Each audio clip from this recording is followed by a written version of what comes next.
چلیے تفسیر کرتے ہیں. اعوذ باللہ من الشیطان الرجیم. بسم اللہ الرحمن الرحیم. ومن يرغب عن ملة إبراهيم إلا من سفه نفسه ولقد اصطفيناه في الدنيا وإنه في الآخرة لمن الصالحين. اور کون ہے جو روگردانی کرے، جو منہ موڑے ملت ابراہیم سے، مگر وہی جس نے خود کو حماقت میں مبتلا کر رکھا ہو. ملت ابراہیم کیا تھی؟ ابراہیم علیہ السلام کا طریقہ. ابراہیم علیہ السلام کا طریقہ کیا تھا؟ خالص توحید کا طریقہ، ہر شرک سے پاک، صرف اور صرف اللہ کا بندہ بننے کا طریقہ. جب ابراہیم علیہ السلام نے کہا تھا انی وجہت وجہی للذی فطر السماوات والارض حنیفا وما انا من المشرکین، کہ میں نے ہر چیز سے رخ پھیر کر اپنا رخ کس کی طرف کر لیا؟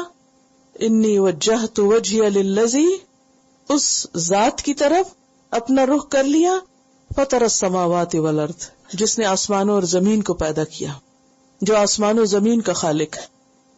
اسی کا حق ہے کہ اس کی عبادت کی جائے، اس کے آگے جھکا جائے، اسی سے مانگا جائے، اسی کے ساتھ وفاداری کی جائے، اس کو سب سے بڑا مانا جائے، ہر مشکل میں اس کی طرف رجوع کیا جائے، اور اس کے سوا ہر چیز سے رخ پھیر لیا جائے. اور انہوں نے اپنے آپ کو کیا کہا؟ حنیفن، کہ میں ہر ایک سے روگردانی کر کے قائم ہوں، جمع ہوا ہوں کس پر؟ صرف ایک اللہ کی عبادت پر.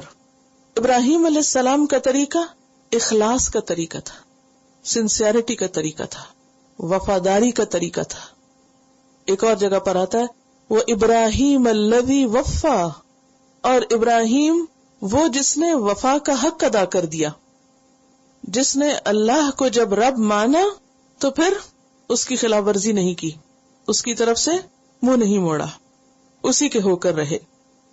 سورۃ الانعام کی آیت نمبر 161 ہے قل اننی ہدانی ربی الی صراط مستقیم دینا قیما ملت ابراہیم حنیفا وما کان من المشرکین. کہہ دیجئے کہ مجھے میرے رب نے صراط مستقیم کی طرف ہدایت دی ہے. صراط مستقیم کیا ہے؟ دینا قیما، درست دین. کیا ہے وہ درست دین؟ ملت ابراہیم، جو ابراہیم علیہ السلام کا طریقہ ہے. حنیفن، جو یکسو تھے. وما کان من المشرکین، اور جو مشرکین میں سے نہ تھے. نبی صلی اللہ علیہ وسلم کو حکم دیا گیا ثم اوحینا الیک، پھر ہم نے آپ کی طرف وحی کی ان اتبع ملت ابراہیم، کہ تم ملت ابراہیم کی پیروی کرو. تو خلاصہ کیا ہے کلام کا؟ سمجھنے کی بات کیا ہے کہ اللہ سبحانہ وتعالی نے ابراہیم علیہ السلام کے طریقے کو پسندیدہ قرار دیا، جو اخلاص کا، توحید کا طریقہ تھا، ایک اللہ کی عبادت پر مبنی تھا. اور نبی صلی اللہ علیہ وسلم کو بھی اسی طریقے کی پیروی کرنے کے لیے کہا گیا. اسی طریقے کو یہاں دین درست کہا گیا، دین قیما کہا گیا. اسی طریقے کو صراط مستقیم کہا گیا. تو گویا صراط مستقیم کیا ہے؟ سیدھا راستہ کیا ہے؟ وہ راستہ جس کی طرف ابراہیم علیہ السلام چلے تھے. اور وہ کیا تھا؟ پیچھے آپ ابراہیم علیہ السلام کا پورا قصہ پڑھ چکے ہیں کہ انہوں نے اپنی پوری قوم کو، ہزاروں لوگوں کو چھوڑ دیا، آگ میں جانا گوارا کیا، اپنے باپ کی سختی برداشت کی، اور پھر اپنا ملک، اپنا وطن، اپنے رشتہ دار، اپنے دوست احباب سب کو چھوڑ دیا. کس کی خاطر؟ ایک اللہ کی خاطر، کہ اگر ساری دنیا بھی مجھ سے ناراض ہو تو بھلے ہوتی رہے، مجھے راضی کرنا ہے تو کس کو؟ ایک اللہ کو، جو میرا خالق ہے، جو میرا مالک، جس نے مجھے سب کچھ دیا ہے. تو یہ ابراہیم کا طریقہ عقل مندی کا طریقہ تھا. بظاہر ابراہیم علیہ السلام نے ہر چیز قربان کر دی تھی. آگے آپ تفصیل پڑھیں گے کہ کس طرح ابراہیم علیہ السلام کے خلاف پوری قوم نے ایکا کر لیا. بہت بڑی آگ تیار کی گئی اور سب کے سامنے ان کو آگ میں پھینک دیا گیا، اور انہوں نے آگ میں جانا قبول کر لیا، سب کی مخالفت برداشت کر لی. لیکن کیا نہیں چھوڑا؟ توحید کو نہیں چھوڑا، اللہ کی عبادت کو نہیں چھوڑا. اس طریقے کو اللہ سبحانہ وتعالیٰ کون سا طریقہ کہہ رہے ہیں؟ عقل مندی کا طریقہ. اس میں میسج کیا ہے کہ اللہ کی خاطر سب کو ناراض کر لو، لیکن لوگوں کو راضی کرنے کے لیے اللہ کو ناراض نہیں کرو. اگر کوئی اس طریقے کو چھوڑے تو وہ کیا کر رہا ہے؟ الا من سفہ نفسہ، وہ اپنے آپ کو حماقت میں مبتلا کر رہا ہے، وہ دراصل بے وقوفی ہے. اور سفہ جو ہے یہ کیا ہے؟ سفہن کس کا اپوزٹ ہے؟ رشد کا. اور رشد کس کو کہتے ہیں؟ ہدایت کو. یعنی یہ پھر ایسا کرنا کیا ہے؟ گمراہی ہے، ہدایت سے دور جانا ہے، اور یہ ناسمجھی کا ثبوت دینا ہے. اور یہ جو بے وقوفی ہوتی ہے نا، اس کی دو وجوہات ہوتی ہیں. ایک ہے عقل کی کمی اور دوسرے علم کی کمی. سیدھے راستے سے انسان کب بھٹکتا ہے؟ یا تو علم نہیں ہوتا یا عقل نہیں ہوتی، اپنی بے عقلی کی وجہ سے اور یا بے علمی کی وجہ سے. جو بے علم ہوتا ہے وہ مخالفت نہیں کرتا اس راستے کی، لیکن جو بے علم ہوتا ہے وہ چلتا چلا جاتا ہے ایسے. لیکن جو بے عقل ہوتا ہے وہ لا علم بھی ہوتا ہے بعض اوقات، اور بعض اوقات علم والا بھی ہوتا ہے، لیکن وہ حق کی مخالفت بھی ساتھ شروع کر دیتا ہے. ایسا کرنا ناسمجھی ہے. یہاں کیا کہا جا رہا ہے کہ ابراہیم کے طریقے کی پیروی نہ کرنا، سیدھے راستے پہ نہ چلنا، دراصل کیا ہے؟ حماقت ہے، بے وقوفی. اچھا، ہمارے ہاں عقل مندی اور بے وقوفی کا معیار کیا ہے؟ دین پہ چلنا کیا ہے؟ عقل مندی، بے وقوفی. تو اللہ سبحانہ وتعالیٰ کیا کہتے ہیں؟ الا انہم ہم السفہاء. کیونکہ منافقین سے بھی جب کہا جاتا تھا نا کہ تم کیا کرو، وَإِذَا قِيلَ لَهُمْ آمِنُوا كَمَا آمَنَ النَّاسِ، ایسا ایمان لاؤ جیسے یہ صحابہ ایمان لائے. قَالُوا أَنُؤْمِنُ كَمَا آمَنَ السُّفَهَاءُ، وہ سمجھتے تھے کہ ایمان لانے والے تو بے وقوف ہیں، اتنی مشقتیں برداشت کر رہے، کیا ہم ایسا ایمان لائیں جیسے بے وقوف ایمان لائے؟ تو اللہ سبحانہ وتعالیٰ نے کیا کہا؟ الا انہم ہم السفہاء، خبردار، بے شک وہ خود ہی بے وقوف ہیں جو دین پہ نہیں چل رہے، ایمان قبول نہیں کر رہے. ولکن لا یشعرون، لیکن وہ شعور نہیں رکھتے. تو ومن یرغب عن ملت ابراہیم الا من سفہ نفسہ، کون ہے جو ابراہیم کے طریقے سے روگردانی برتے، توحید کا راستہ چھوڑ کے شرک کی طرف آئے، ہدایت چھوڑ کے گمراہی کی طرف جائے، اور پھر وہ اپنے آپ کو عقل مند سمجھے. تو بات یہ ہے کہ خواہ کوئی کتنا ہی بڑا علامہ دہر کیوں نہ ہو، کتنا بڑا اسکالر کیوں نہ ہو، کتنا ہی سمجھدار دنیاوی اعتبار سے کیوں نہ ہو، کتنا ہی مالدار کیوں نہ ہو، لیکن اگر وہ اپنے خالق، اپنے مالک کا وفادار نہیں، جس نے اس کو بنایا، جس نے اس کو رزق دیا، جس نے اس کو عقل سمجھ دی، اگر وہ اس کا نہیں تو پھر وہ کیا ہے؟ وہ ناسمجھ ہے، بے وقوف ہے، احمق. وَلَقَدِ اصْطَفَيْنَاهُ فِي الدُّنْيَا، اور البتہ تحقیق ہم نے اسے دنیا میں چن لیا تھا. ہزاروں لوگوں میں ابراہیم علیہ السلام کو اللہ نے چن لیا. کیوں چنا؟ انہی کو کیوں چنا؟ کیونکہ انہوں نے عقل سے کام لیا تھا، حماقت سے نہیں، عقل سے کام لیا تھا، عقل استعمال کی تھی. کیا کیا تھا؟ کچھ یاد ہے؟ غور و فکر شروع کیا، اپنے رب کی تلاش شروع کی، اور آسمان کو دیکھا، آسمان پہ ستارہ دیکھا، کہا شاید یہ میرا رب ہو. لیکن پھر خود ہی کہا کہ نہیں، یہ نہیں ہو سکتا کیونکہ تو ڈوب گیا ہے. جب وہ ڈوب گیا تو کہا نہیں، یہ نہیں ہو سکتا، تو ڈوب گیا. پھر اس کے بعد چاند کی طرف توجہ کی، کہا شاید یہ رب ہو، یہ بڑا ہے. پھر کہا نہیں، یہ بھی نہیں ہو سکتا کیونکہ وہ بھی ڈوب گیا. سورج کو دیکھا تو کہا شاید یہ رب ہو، نہیں، یہ بھی چلا گیا، اندھیرا ہو گیا، رب ایسا نہیں ہو سکتا. تو پھر کہا میں تو اپنا چہرہ اس کی طرف کرتا ہوں جو خالق، مالک، مدبر ہے، رب العالمین ہے. میں اس کے ساتھ کسی اور کو شریک نہیں کرتا، کیونکہ جس نے کچھ بنایا نہیں، جو سنتا نہیں، جو کچھ کر نہیں سکتا، وہ عبادت کے لائق کہاں ہو سکتا ہے. تو چونکہ اس نے عقل استعمال کی تو اللہ نے اس کو پسند کر لیا، چن لیا، اور اس کو بہت بڑا مرتبہ عطا کیا. کیا بنایا ان کو؟ امام. وَلَقَدِ اصْطَفَيْنَاهُ فِي الدُّنْيَا، دنیا میں بھی ہم نے اس کو چن لیا، رسالت کے لیے، امامت کے لیے، اور اپنا خلیل کہا. وَاتَّخَذَ اللَّهُ إِبْرَاهِيمَ خَلِيلًا، جب ابراہیم نے سب کو چھوڑ دیا تو اللہ نے اس کو اپنا بنا لیا. یہ دنیا میں ان کو اتنی رحمتیں ان پہ نازل ہوئی اور اتنی بلندی نصیب ہوئی. کسی کو اللہ تعالیٰ اپنا دوست کہے، یہ کوئی معمولی بات ہے، بہت بڑی بات ہے. لیکن یہ اسی کے لیے ہے جو سب کو چھوڑ کر اللہ کا بن جائے. اور پھر اللہ سبحانہ وتعالیٰ نے ان کو نیک اولاد دی. ان کی اولاد میں سے ایک پوری امت اٹھی بنی اسرائیل کی، اور دوسری پھر امت محمد صلی اللہ علیہ وسلم، اور ان کو ابو الانبیاء کہا جاتا ہے، ابو العرب بھی کہا جاتا ہے. اور یہی وجہ ہے کہ ہم درود شریف میں نبی صلی اللہ علیہ وسلم پر درود بھیجنے کے ساتھ ساتھ ابراہیم علیہ السلام پر بھی بھیجتے ہیں. وَلَقَدِ اسْتَفَيْنَاهُ فِي الدُّنْيَا وَإِنَّهُ فِي الْآخِرَةِ لَمِنَ الصَّالِحِينَ، اور یقیناً وہ آخرت میں بھی صالحین میں شمار ہوگا. اس کی دنیا بھی اچھی اور اس کی آخرت بھی اچھی. ہم دعائیں مانگتے ہیں نا، ربنا آتنا فی الدنیا حسنۃ وفی الآخرۃ حسنہ، لیکن ابراہیم علیہ السلام کو اللہ سبحانہ وتعالیٰ نے دنیا میں بھی چن لیا اور آخرت میں بھی ان کو چن لیا، اور ان کو صالحین میں شمار کر دیا کہ اللہ کے پسندیدہ بندے ہوں گے جن کے لیے بلند درجات ہوں گے. من النبیین والصدیقین والشہداء والصالحین، یہ ہے جو سیدھے رستے پر ہیں.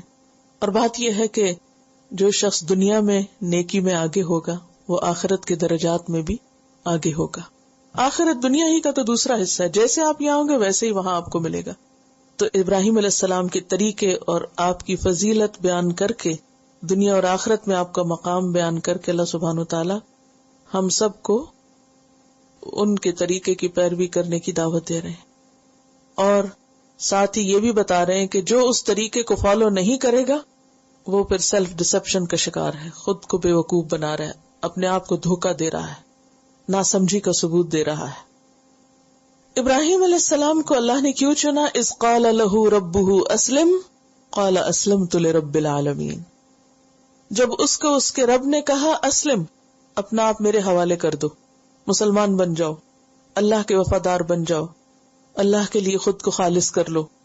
قال اسلمت، دیر نہیں لگائی، کوئی حجت بازی نہیں کی، وائی اینڈ وین نہیں کہا، کیا کروں، کیوں کروں، کہاں کروں، کب کروں.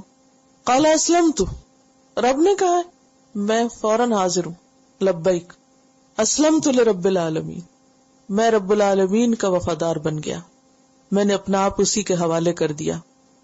اب دیکھیے کہ ہم کیا کرتے ہیں، ہمارا حال کیا ہوتا ہے جب ہمیں اللہ سبحانہ وتعالیٰ کا کوئی حکم ملتا ہے تو ہمارا ری ایکشن کیا ہوتا ہے؟ ہائے کیسے کریں، بڑا مشکل ہے، کیسے ہوگا، پھر کیا ہوگا، پھر یہ مشکل آئے گی، پھر وہ چھٹ جائے گا، پھر یہ نقصان ہوگا، اور انہی سوچوں میں ہم پیچھے رہ جاتے ہیں. جبکہ ابراہیم علیہ السلام نے کچھ نہیں سوچا کہ کیا نقصان ہوگا اور کیا فائدہ ہوگا اور کیا ملے گا اور کیا جائے گا اور کیا کھو جائے گا اور کیا مل جائے گا. نہیں، اللہ کا حکم ہے، بس کافی ہے کہ یہ اللہ کا حکم ہے. قرآن کے کتنے ہی حکم ایسے ہیں جو ہمیں پتہ ہیں، ہم جانتے بھی ہیں، لیکن ہم ان کو کرتے نہیں ہیں. کیونکہ اسلام کا مطلب ہے اطاعت، بات ماننا، اپنے آپ کو اللہ کے حوالے کرنے کا مطلب کیا کہ اللہ جو تو چاہے گا وہی ہوگا، میں مان گیا، میرے باطن میں بھی میرے ظاہر میں بھی سب تیرا ہی حکم چلے گا. لیکن ہم جب اللہ کا حکم سن بھی لیتے ہیں، جان بھی لیتے ہیں، پتہ بھی چل جاتا ہے، پھر بھی ریلکٹنٹ ہوتے ہیں، نہ ادھر کے نہ ادھر کے، سوچتے ہی رہتے ہیں کریں کہ نہ کریں. ایک نماز جو دن میں 5 دفعہ ہوتی ہے اسی کو دیکھ لیں. فجر کے وقت اٹھتے، اچھا دائیں طرف پہلو بدلے، پھر بائیں ہو گئے، پھر اچھا ابھی اٹھتے ہیں، ابھی اٹھتے ہیں، وہ جو پڑھنے ہو دیر کر کے پڑھتے ہیں. اسی طرح ظہر میں بھی، عصر میں بھی، ہم سب اپنی نمازوں کے آئینے میں خود کو دیکھ سکتے ہیں کہ ہم کہاں کھڑے ہیں. اسی طرح باقی احکام بھی، جب کوئی بات پتہ چلتی ہے تو ہمارا ری ایکشن کیا ہوتا ہے، ہم کیا کرتے ہیں. تو یہ تھا ابراہیم علیہ السلام کا طریقہ کہ انہوں نے اللہ کی بات سن کے دیر نہیں لگائی، کوئی تکبر نہیں کیا، کوئی ہچکچائے نہیں، کیونکہ انہوں نے انتہائی عقل مندی کا ثبوت دیا کہ جس نے مجھے پیدا کیا اس سے بڑھ کے میرا کوئی خیر خواہ نہیں ہو سکتا، اس سے بڑھ کے میرا کوئی وفادار نہیں ہو سکتا، اس سے بڑھ کر کوئی مجھ پہ مہربان نہیں ہو سکتا، وہ میرا کبھی بھی برا نہیں چاہ سکتا. یہ ٹرسٹ کی بات ہے نا، اور دین نام ہی ٹرسٹ کا ہے. رضیت باللہ ربن کا کیا مطلب ہے کہ میں اللہ کے رب ہونے پہ راضی ہوں، وہ جو چاہے مجھے کہے اور جو کہے گا اسی پہ میرا فائدہ. وبالاسلام دینا، اور اسلام کے دین ہونے پہ راضی ہوں. اسی لیے تو اسلم کہا اسلم تو ڈن. ایمان کس چیز کا نام ہے؟ مان جانے کا، یقین آ جانے کا. جس دن انسان مان جاتا ہے نا، اور ماننے کے لیے اپنے آپ کو چھوٹا کرنا پڑتا ہے، اپنی عقل اور اپنی خواہش اور اپنا نفس اور اپنی تعویلیں پیچھے کرنی پڑتی ہیں.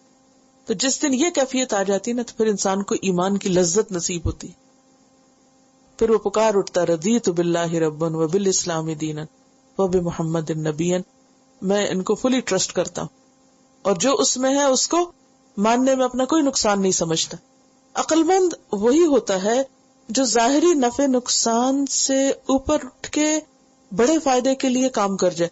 آپ دیکھیں کہ جو شخص اچھا بزنس مین ہوتا ہے نا، جب وہ کوئی انویسٹمنٹ کرتا ہے تو اس کو پتا ہوتا ہے کہ یہ جو میں انویسٹمنٹ کر رہا ہوں اس کا مجھے فوراً پروفٹ نہیں ملے گا، مجھے اس پر ابھی انویسٹ کرنا ہوگا، لگانا ہوگا، محنت کرنی ہوگی، اور اتنے عرصے کے بعد، اتنے سال کے بعد مجھے اس کا ریٹرن ملنا شروع ہوگا. اور وہ اس امید پر آج بڑی سے بڑی انویسٹمنٹ کر جاتا ہے. لیکن جو ذرا کم عقل انسان ہوتا ہے وہ کیا دیکھتا ہے، اچھا میں آج جو اتنا لگا رہا ہوں تو کل مجھے کیا ملے گا، سویرے لگا رہا ہوں شام کو کیا ملے گا، اچھا ابھی کچھ فائدہ نہیں، چھوڑو پر اس کام کو کیا کرنا، اچھا یہ کر لو. بعض اوقات ہوتا ہے نا، بچے جب نیا نیا کوئی بزنس شروع کرتے ہیں، کوئی کام، وہ کہتے ہیں اچھا یہ کروں گے، اس جاب میں کیا ہوگا، اس میں کیا ملے گا، اس میں کیا ملے گا. اچھا کچھ جابز ایسی ہوتی ہیں جس میں آپ کو ٹیمپریری ہوتے ہیں مگر آپ کو ویجز زیادہ مل رہی ہوتی. اچھا کچھ لوگ ظاہری اٹریکشن میں آ کے چلو یہ کر لیتے، پیسے زیادہ. لیکن کچھ بہت عقل مند ہو، وہ کیا دیکھتے، وہ صرف یہ نہیں دیکھتے کہ آج پیسے زیادہ مل رہے ہیں، وہ یہ دیکھتے ہیں کہ لانگ ٹرم اس کا فائدہ کیا ہو. عقل مند لوگ لانگ ٹرم فائدے دیکھتے ہیں، اور بے وقوف لوگ شارٹ ٹرم فائدے دیکھتے ہیں، آج کیا ہوگا. اور جو زیادہ ہی عقل مند ہوتے ہیں وہ اور بھی لانگ ٹرم فائدے دیکھتے ہیں، وہ سب سے آگے جا کے دیکھتے ہیں، بہت دور تک دیکھتے ہیں. کہاں تک؟ آخرت تک، کہ اس کا اور بھی لانگسٹ ٹرم میں کیا فائدہ ہوگا، وہاں کیا ملے گا مجھے، اور جو چیز مجھے وہاں نہیں ملے گی وہ مجھے نہیں کرنی. مجھے وہ کرنا ہے جس میں 100% گارنٹیڈ فائدہ ہے. اور ایسا ہی شخص اصل عقل مند ہے. اسی کو اللہ سبحانہ وتعالیٰ نے عقل مندی کہی. اور جو اسے چھوڑ دے وہ اپنے آپ کو خود حماقت میں مبتلا کر رہا ہے. وَوَصَّى بِهَا إِبْرَاهِيمُ بَنِيهِ، اور وصیت کی تھی، انسٹرکشنز دی تھی اسی بات کی. کس بات کی؟ اسی کلمے کی، یعنی اسلم، کہ مسلمان بن کے رہنا، ملت ابراہیم کو فالو کرنا. کس نے؟ ابراہیم. و ابراہیم علیہ السلام نے بنی ہی اپنے بچوں کو. ابراہیم علیہ السلام نے نہ صرف یہ کہ خود یہ کام کیا، اسلم تو کہا، بلکہ ساتھ ہی اپنے بچوں کو بھی اسی کی تاکید کی، اپنے بچوں کو بھی یہی کہا. کیونکہ جو شخص کسی چیز کو اپنے لیے فائدہ مند سمجھتا ہے وہ فوراً کس کے لیے سیو کرنے لگتا ہے؟ اپنے بچے کے لیے. اسی لیے آپ دیکھیں کہ ہر ماں باپ جو ہوتے ہیں وہ اپنے بچوں کو اپنے پچھلے تجربوں کو سامنے رکھ کے نصیحتیں کرتے رہتے، اپنی مثالیں دیتے رہتے. میں جب چھوٹی ہوتی تھی تو یہ کیا تھا، ہم ایسے کرتے تھے، اس چیز نے فائدہ دیا. ہو سکتا ہے آپ کی بات نہ بھی درست ہو، لیکن جس سے آپ کو فائدہ ہوا یا جو آپ کے نزدیک صحیح ہوتا ہے، آپ اسی کو سامنے رکھ کے اپنے بچوں کے لیے بھی پھر خیر و بھلائی چاہتے. تو جو لوگ دین میں سنجیدہ ہوتے ہیں، جو دین کو فائدے کی چیز سمجھتے ہیں، جو دین کو نجات کی چیز سمجھتے ہیں، وہ اسے صرف پھر اپنے تک نہیں رکھتے، وہ فوراً بچوں کا سوچتے ہیں. اچھا ہم تو مسلمان ہیں، ہمارے بچوں کا کیا ہوگا، کیا وہ بھی مسلمان رہیں گے؟ فوراً ان کی فکر کرتے ہیں. اور جو لوگ خود ڈھیلے ڈالے ہوتے ہیں، جن کو اپنے دین کی فکر نہیں، ان کو بچوں کی کہاں فکر ہوگی. تو ابراہیم علیہ السلام کا طریقہ کیا تھا کہ انہوں نے اپنے بعد فوراً اپنے بچوں کی فکر کی اور وصیت، انسٹرکشنز دی، باقاعدہ اس کی تلقین کی، تعلیم دی. وصا جو ہے یہ صرف کوئی ول لکھ کے نہیں رکھ دی کہ اچھا وہ مرنے کے بعد کھولیں گے تو کہیں گے اچھا باپ نے یہ کہا تھا. یہ نہیں ہے اس کا معنی. وصا کا معنی تعلیم اور تلقین کرنا، بار بار ریمائنڈ کرنا کہ یہی کرنا ہے تم کو، مسلمان بن کے جینا. آج ہم سب کو بھی سوچنا چاہیے کہ ہم اپنے بچوں کے لیے کیا چاہتے ہیں. کیا صرف دنیا کا وقتی ظاہری تھوڑے عرصے کا مستقبل، یا اس سے آگے کی کوئی چیز؟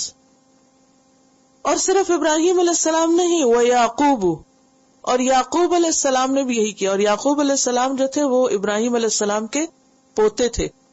اب ابراہیم علیہ السلام کی کوشش کامیاب ہوئی، ان کے بچوں میں دین راسخ ہو گیا، اور صرف بچوں میں نہیں، اللہ سبحانہ وتعالیٰ نے بچوں کے بچوں کی آگے مثال دی.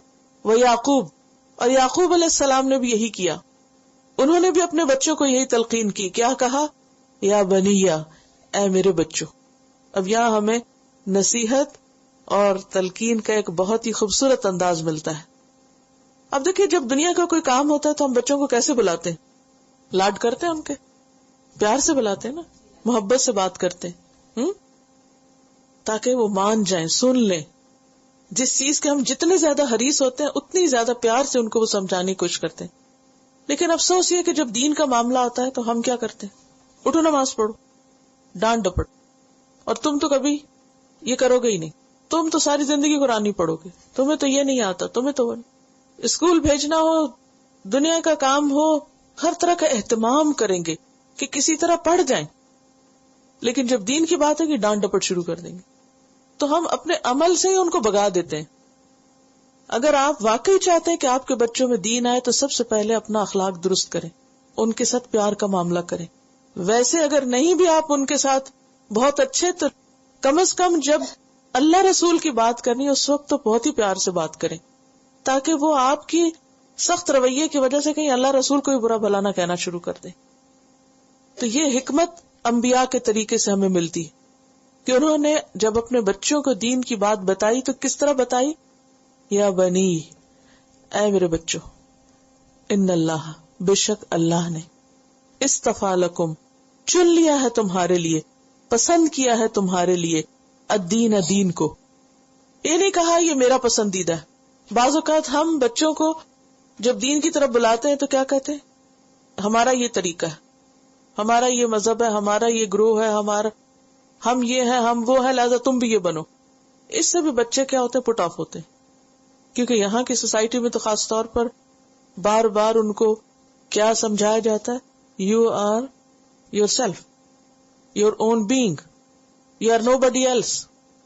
اپنی عقل سوچو، اپنے طریقے پر رہو، ضروری نہیں ماں باپ کو فالو کرو. تو ایسے بچوں کو اگر آپ کہیں گے دیکھو میں اس راستے پہ ہوں، تم بھی اس راستے پہ چلو، کبھی نہیں سنیں گے. ابراہیم علیہ السلام اور یعقوب علیہ السلام نے کیا کہا؟ دیکھو یہ اللہ کا پسندیدہ طریقہ ہے. اللہ کی محبت ڈالی ان کے دل میں، اللہ کی عظمت پیدا کی. آپ نے یہ نہ کہا یہ میری بات ہے، کیا کہیں؟ یہ تو اللہ کی بات ہے جس نے پیدا کیا ہم سب کو، جس نے یہ سب دیا ہے. یہ اس کا طریقہ ہے. اللہ نے تمہارے لیے پسند کیا الدین، دین کو، فلا تموتن، پس نہ تم مرنا. یعنی میں تو جا رہا ہوں، ہم تو چلے جائیں گے، ہمارے بعد تم بھی اسی پہ قائم رہنا اور موت تک قائم رہنا اور نہ مرنا، الا وانتم مسلمون، مگر اس حال میں کہ تم مسلمان ہو. تمہاری موت اسلام ہی کی حالت میں آئے، خواہ اس راستے میں کتنی رکاوٹیں کیوں نہ آئیں، پھر بھی تم کس پہ قائم رہنا؟ دین پہ قائم رہنا. یعنی کسی صورت تمہاری موت نہ آئے مگر یہ کہ تم مسلمان ہو. اب یہ جو بات ہے نا کہ اللہ نے تمہارے لیے الدین یعنی دین اسلام کو پسند کیا، تو اس کی تائید اور آیات سے بھی ہوتی ہے. قرآن پاک کی ایک اور آیت میں آتا ہے ان الدین عند اللہ الاسلام، دین تو بس اللہ کے نزدیک اسلام ہی ہے. سورۃ آل عمران 85 میں آتا ہے وَمَن يَبْتَغِ غَيْرَ الْإِسْلَامِ دِينًا فَلَن يُقْبَلَ مِنْهُ، جو اسلام کے علاوہ کوئی اور دین چاہے گا وہ اس سے قبول ہی نہیں کیا جائے گا، ریجیکٹڈ، وہ ایکسپٹ نہیں کیا جائے گا. وَهُوَ فِي الْآخِرَةِ مِنَ الْخَاسِرِينَ، اور وہ آخرت میں نقصان اٹھانے والوں میں سے ہوگا. تو اس آیت سے ہمیں یہ پتہ چلتا ہے، ایک بات تو یہ کہ تمام انبیاء کا دین اسلام تھا. ابراہیم علیہ السلام نے اپنی اولاد کو اسلام کی طرف بلایا، اسی اسلام کی طرف جسے انہوں نے خود قبول کیا، اسلمت کہہ کے. اور پھر یعقوب علیہ السلام جو ان کی نسل میں سے تھے، انہوں نے بھی دین اسلام ہی کی طرف لوگوں کو بلایا. کسی یہودیت یا نصرانیت یا کسی فرقہ واریت اور گروہ بندی کی طرف نہیں بلایا. کیا کہا؟ دین کی طرف آؤ. ہم سب کو بھی اگر کسی کو دین کی بات بتانی ہے تو دین کی بات بتائیں، اللہ کی محبت دیں، اپنے سے یا کسی گروہ سے نہیں جوڑے. فلا تموتن الا وانتم مسلمون. اور پھر یہ ہے کہ دین جو ہے وہ ایک نعمت ہے، جیسے قرآن پاک میں سورۃ المائدہ میں آتا نا الیوم اکملت لکم دینکم واتممت علیکم نعمتی. آج میں نے تمہارا دین تمہارے لیے مکمل کر دیا اور اپنی نعمت تم پہ پوری کر دی. تو دین کیا ہے؟ نعمت.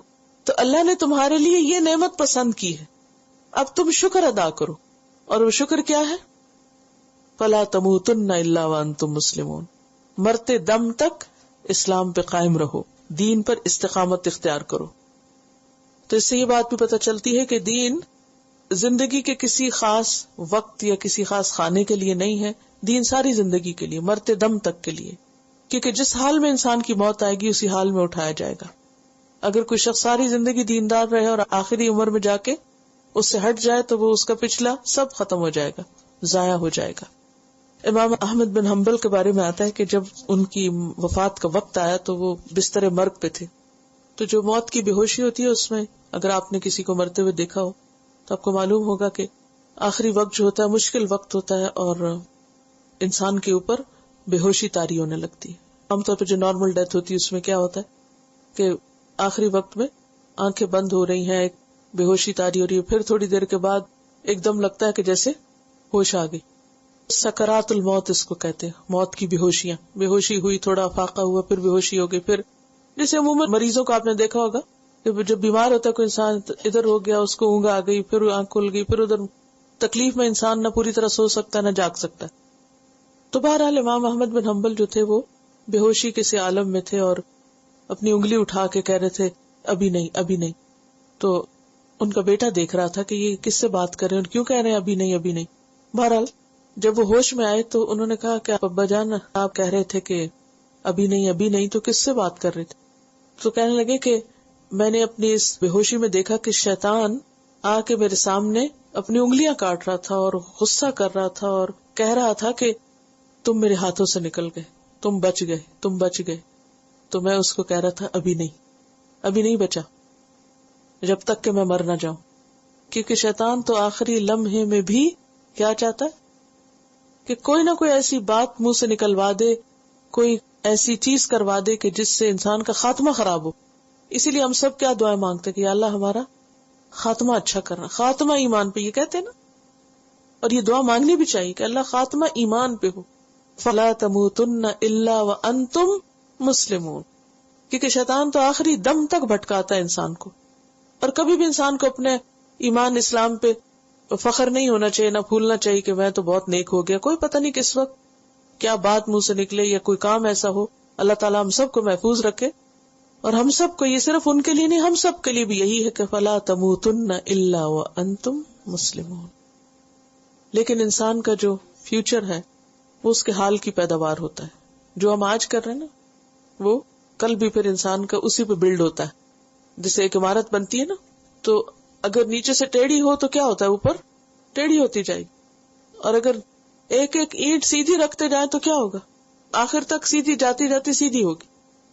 تو اپنی زندگی کا ہر دن ایک اینٹ کی طرح سمجھے, یعنی بلڈ ہو رہا ہے. اور پھر وہ آج جو کریں گے وہ بلڈ اپ ہوگا کل کے کیے پہ, جو آپ نے کل کیا. جیسے آپ جیسے آج سے پارا ختم ہو رہا ہے, یہ کیسے بلڈ اپ ہوا ہے. ہر ہفتے آپ نے ایک حصہ کیا, پھر اگلے ہفتے اور کیا, پھر اور کیا, پھر اور کیا, پھر وہ بلڈ اپ ہوتے ہوتے اپنے اختتام کو پہنچا. اسی طرح ہماری زندگی بھی اپنے اختتام کو پہنچتی ہے, اور ہر دن ہے ایک برک کی طرح, ایک اینٹ کی طرح, ایک کے اوپر آپ ایک رکھتے جاتے رکھتے جاتے رکھتے جاتے. تو اگر آپ سیدھی اینٹیں رکھیں گے تو پھر وہ سیدھی اوپر دیوار جائے گی. اور اگر ہم یہ کبھی ادھر لڑکے کبھی ادھر, آج اچھا کر لیا کل انتہائی خراب کام کر لیا, کبھی کیا کبھی نہ کیا, تو یہ طریقہ ٹھیک نہیں, معلوم نہیں پہ کہاں اینڈ اپ ہو.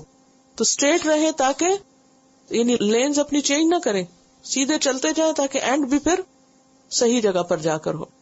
یعنی اس کا یہ مطلب نہیں جب انہوں نے کہا کہ نہ مرنا مگر اس ہاتھ میں مسلمان ہو کہ بس آخری وقت بس کلمہ پڑھ لینا اور سمجھنا اب سب ٹھیک ہے. کیونکہ بہت سے لوگ یہ بھی کرتے ہیں کہ کچھ کرتے نہیں ہے, روز جو بھی دل میں آیا کرتے رہتے ہیں, اور یہ سوچتے ہیں کیا پتا ہم کو آخری وقت کلمہ نصیب ہو جائے. تو اللہ کرے کہ سبھی کو نصیب ہو جائے. لیکن عموماً کیا ہوتا ہے کہ انسان کی جو سوچیں ہوتی ہیں وہی موت کے وقت اس پہ پھر حاوی ہوتی ہیں. ہر وقت ہم سوچتے رہتے, مرتے وقت بھی وہی سوچ رہے ہوں. اسی لیے آپ نے دیکھا ہوگا کہ صرف امام احمد بن حنبل نے, جو آپ نے وہ کتاب پڑھی ہوگی, اس میں ایک مشہور آتھر ہے, اس نے بہت سے مرنے والوں کی آخری وقت کی باتیں لکھی. اور وہ آخری وقت کی باتیں کیا ہے, ہر کوئی وہی باتیں کر رہا تھا جس کا اس کو شوق تھا. کوئی میچ کی بات کر رہا ہے، کوئی گانا گا رہا ہے، کوئی ڈرنک مانگ رہا ہے، کوئی کچھ کر رہا ہے، کوئی کچھ، یعنی ہر وقت جو دل میں بسا ہوا اور دن رات جس چیز کے پیچھے بھاگے، موت کے وقت بھی وہی. اچھا موت کے وقت ایسے ہی ہے جیسے نیند ہوتی ہے نا، نیند اور موت مشابہت ہے. اب میں دیکھو کچھ لوگ نیند میں باتیں کرتے ہیں، سنا ہوگا، یا آپ کبھی بچوں کو اٹھانے جائیں تو وہ کیا کہتے ہیں، جو وہ دن کو کرتے ہیں نا وہی کر رہے ہوتے ہیں. اچھا میں ایک گول کر لوں، اچھا میں ایک گیم ختم کر لوں، وہی بول رہے ہوتے ہیں. تو اسی طرح جن چیزوں میں ہماری روز دوڑ لگی ہوئی ہے نا، تو مرتے وقت بھی اسی چیز کی فکر میں مریں گے. تو ہم سب کو اپنی نیتیں، اپنے دل، اپنی زبان ٹھیک رکھنی چاہیے. یہ نہیں کہ آج ہم گالیاں دیں تو کل موت کے وقت کلمہ پڑھے. زبان سے غلط الفاظ جو ہیں ان کو نہ نکالیں، اپنے دل کو دوسروں کے لیے اچھا رکھیں، سوچ سمجھ کے کام کریں تاکہ آخری وقت میں بھی خیر و عافیت ہو. پھر فرمایا ام کنتم شہداء، یا تم حاضر تھے، اذ حضر یعقوب الموت، جب یعقوب علیہ السلام کے پاس موت حاضر ہوئی، یعنی موت کی علامات ان پہ ظاہر ہوئی. یہاں خطاب ہے یہود کو. اس آیت کے شان نزول میں ایک روایت آتی ہے کہ یہود نے نبی صلی اللہ علیہ وسلم سے کہا کہ ہم تو اس لیے یہودی رہیں گے کیونکہ ہمارے پیغمبر یعقوب علیہ السلام نے، یعنی اسرائیل نے، ہمیں یہودی بننے کی تلقین کی تھی. انہوں نے کہا تھا تم یہودی بننا، ان کے اوپر ایک جھوٹا الزام. تو اللہ سبحانہ وتعالیٰ نے یہ آیت نازل کی اور فرمایا کہ دیکھو یعقوب علیہ السلام کے آخری وقت کی بات کیا تھی، انہوں نے کیا کہا تھا. ام کنتم شہداء، یا تھے تم حاضر، یا تھے تم گواہ. دونوں معنی کیے تھے نا میں نے شہداء کے، حاضر بھی اور گواہ بھی. اذ حضر یعقوب الموت، جب یعقوب علیہ السلام کو موت حاضر ہوئی.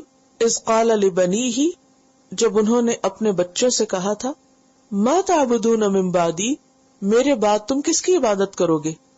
تو ان کے بچوں نے کیا جواب دیا تھا، قالو، ان سب نے کہا تھا، نعبد الہک، ہم عبادت کریں گے تیرے الہ کی، و الہ آبائک، اور تیرے باپ دادا کے الہ کی، ابراہیم و اسماعیل و اسحاق، ابراہیم اور اسماعیل اور اسحاق کے الہ کی، الہ واحدہ، جو ایک ہی الہ ہے. یعنی تمہارا یہ قول غلط ہے کہ یعقوب علیہ السلام نے یہودی بننے کو کہا تھا، یا ان کے بچوں نے آگے یہ اقرار کیا تھا تو تم ان کی نسل اولاد ہو تو اب تم اسی کو فالو کر رہے ہو.